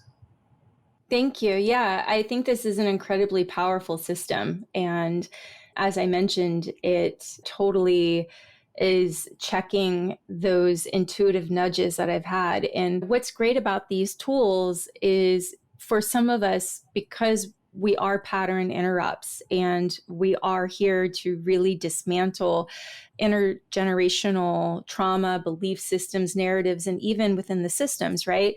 For some of us, these are such large undertakings, and we're doing something that feels so avant-garde and so vulnerable, and so it's putting us in the limelight of possible criticism and judgment from others. And that really strikes that primal wound within, right? Of being ostracized from our communities, right? There's something to be said of these divination systems that kind of check in with us and give us this really beautiful whisper of, you're on the right path. You're not lost. This sounds really hard. It is really hard, and you're doing an amazing job. Keep going. And there's not really, I can't articulate that any further. It's an emotion, it's a feeling that is just so encouraging and so empowering to know that you're not crazy and you're on the right path. And it's supposed to be hard. You signed up for this. You didn't sign up for it to be easy. Like, you signed up for this. Exactly. So I think the Sphinx Code is an incredible gift for anyone who is wanting just to double check or check in, right? And so we will offer a gift code. Manex is offering a gift code so that anyone who's interested in using the app, a month free. So anyone interested in delving into the app for a month free, there will be a code in the show notes below so that you can access the app and really explore. And then in the app, it also allows you to come in contact with the wisdom keepers. Manex is also on there, so you can sign up to get a reading. And then on the app you have access, and I'm sure there's maybe the blueprint that everyone saw is also emailed to them. Is that accurate? They're going to be able to download it for sure. And then when you get a reading, you get it emailed and you get a whole thing. And on top of it, towards the end of October, we're launching the relationship aspects so that you'll be able to see how you match with your business colleagues and your love interests and friends. And that's a whole other can of worms, but it's really amazing to see how there's this third entity that is the relationship that is influencing your archetypes, and how sometimes we get in such fights about, you're doing this to me, and it's actually, they're not. It's your relationship that's asking you to step up into this vehicle. And that's, so I'm really looking forward to that, and that's going to be quite fun as well, to learn even more about yourself and how you interact with others. Can we just start a dating app that really supports people in moving off of like things like Hinge, Tinder, and Bumble to have these toxic relationships and move into conscious relationships? Like, it supports you in doing the inner work and find the right person simultaneously. Exactly. There's this option of, right now we were in a debate, which is actually interesting, is some people might want to keep their information private. And then we were like, you know what, we should take that off. And here's your transparency. Here's your psyche. You're like, yeah, you might have some psychopathic aspects, blah, blah, blah. But what have you done and where are you at? And oh, okay, like she's done her work. And by asking some questions, you can see that you've done your work. And it is hard. Yeah. So I just have a couple questions as we start to bring this to a close. So my question is, have you ran a blueprint on a particular celebrity that we're really familiar with and we know, and there's a lot of transparency to that person's life, that we could see how accurate Mhm. the blueprint is? We have, and we do this with the Wisdom Keepers. Every month we take a celebrity. Interestingly, I think one of the ones that was quite interesting was Jeff Bezos, who was in his alignment in his incarnation pyramid. So he did really well in his incarnation pyramid, but actually in his upper pyramid, there's still a lot of work to do. And that's what was quite interesting, where he's meant to bring out a lot of spiritual truths and knowledge out into the world. And you're not seeing him doing that right now in terms of being a tech wizard and personality and a disruptor to certain aspects of sales and commerce. He was quite right on, obviously, having created one of the biggest online stores ever and disrupting a lot of retail around the world. But we're waiting for that spiritual high priestess to come through. And I think that was actually some of the same thing with Bill Gates. And then we went through all the actually serial killers, which was interesting to see what kind of patterns and if there was patterns in the archetypes. And there were some, but it was very interesting. It wouldn't have been some of the ones that you would have thought. Like there was like combinations of the star, which you would have never think would be that, the star with an emperor and some other combinations like death or something ended up bringing you into somebody who was extremely lethal for humanity. And then it actually made sense because the star in its deepest wounds really finds humanity to be so ugly, so out of alignment, almost a destruction to nature, that you would understand how they could have that thought just destroying it. And with the emperor that is just going into the negative aspects, which is just overpowering everybody. So there's some of that. We had done a couple of musicians that I had a lot of the right archetypes and they were completely in their alignment, which includes some of the high priestess, the judgment card, and either the moon and the empress. When you talked about some writing in the book and actually getting out into the film with your empress, that's also correct and in alignment with you. So I had asked, I'd be very curious, just because he's a bit of a go-to, but Hitler, Michael Jackson, did ever do a blueprint on them? Yeah, Hitler actually was very interesting, and there was a lot of, how do I say, like he was actually quite in his integrity of his chart, weirdly. And I think you could see that there were some deep wounds of separation that actually created his need for bringing everyone together. And then I think some of the horrible things that happened was this thirst for really understanding actually how things work on a non-natural level, like using gas and chemicals and all this stuff. But you could also see that there was actually some disturbances from other groups from that. Michael Jackson was very much in alignment, and there was even like a bit of an early death that was in his chart as well. We do these, and we used to have them on one of the old sites, and then as we were evolving the app and the site and everything else, a lot of the celebrities, we did 2 celebrities a month that was for the public, and in the app, a little bit I think it's in December, there's going to be a whole library section which will have a lot of different resources for people to watch videos and learn about the archetypal blueprint, about the archetype. And one of the things is all those celebrity readings will be back up, and we will start putting them. I was just looking at the Shaquille O'Neal, which was also in alignment. He had a lot of the forces, and he had a lot of the stardom, and being huge and big and out of proportions in a way. So even physically, he really embodied his cards. And Michael Jordan as well, like through real deep discipline, being able to be a star with real deep magic and refinement.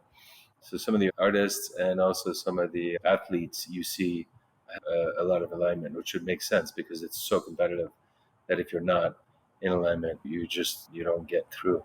And then we do see a lot of the people that are like really not in their alignment, which is interesting to see as well, where what are they doing?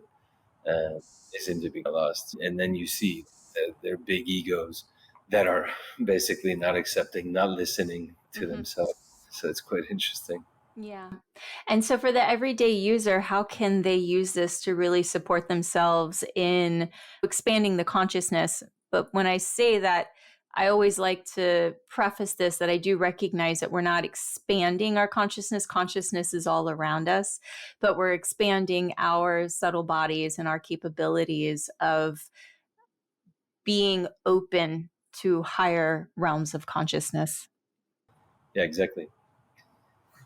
The higher realms of consciousness, it's a personal journey. And I think the more that each individual increases their individual conscious awareness, and therefore their frequency that they embody, is really the goal of how we're going to, in unity, raise to the potential that humanity has and come together.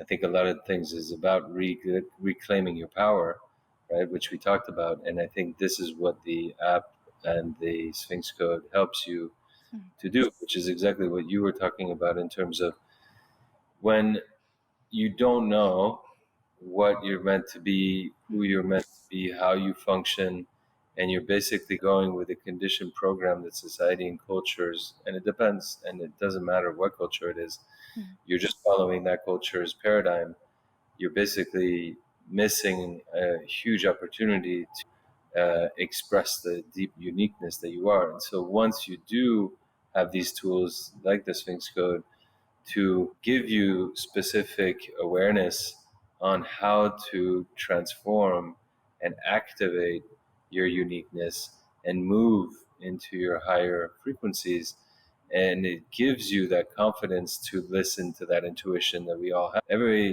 Everyone has the knock on the door, follow this way, you're supposed to do this, and fear usually gets in the way, conditioning. So, and here when you start reading it and you hear it and it's been in your thought, gets, let's say, recognized in its system, it's much easier to then enter into the courage to follow that unknown and see what does happen when you enter your magic, your mystic.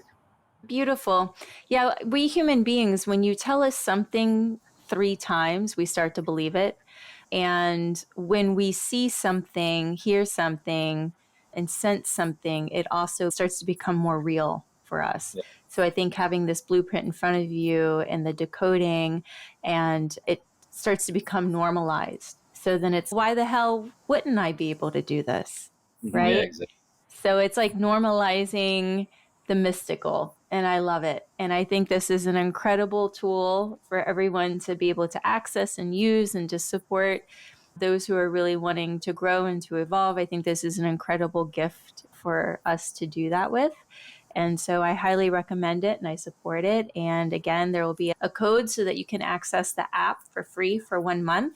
Take advantage of it, play with it, share it, send it to all your friends, send this podcast, because sharing information is such an incredible act of service. You never know where somebody's at in their life, and you just happen to share some really beautiful information. It might be life-changing for them.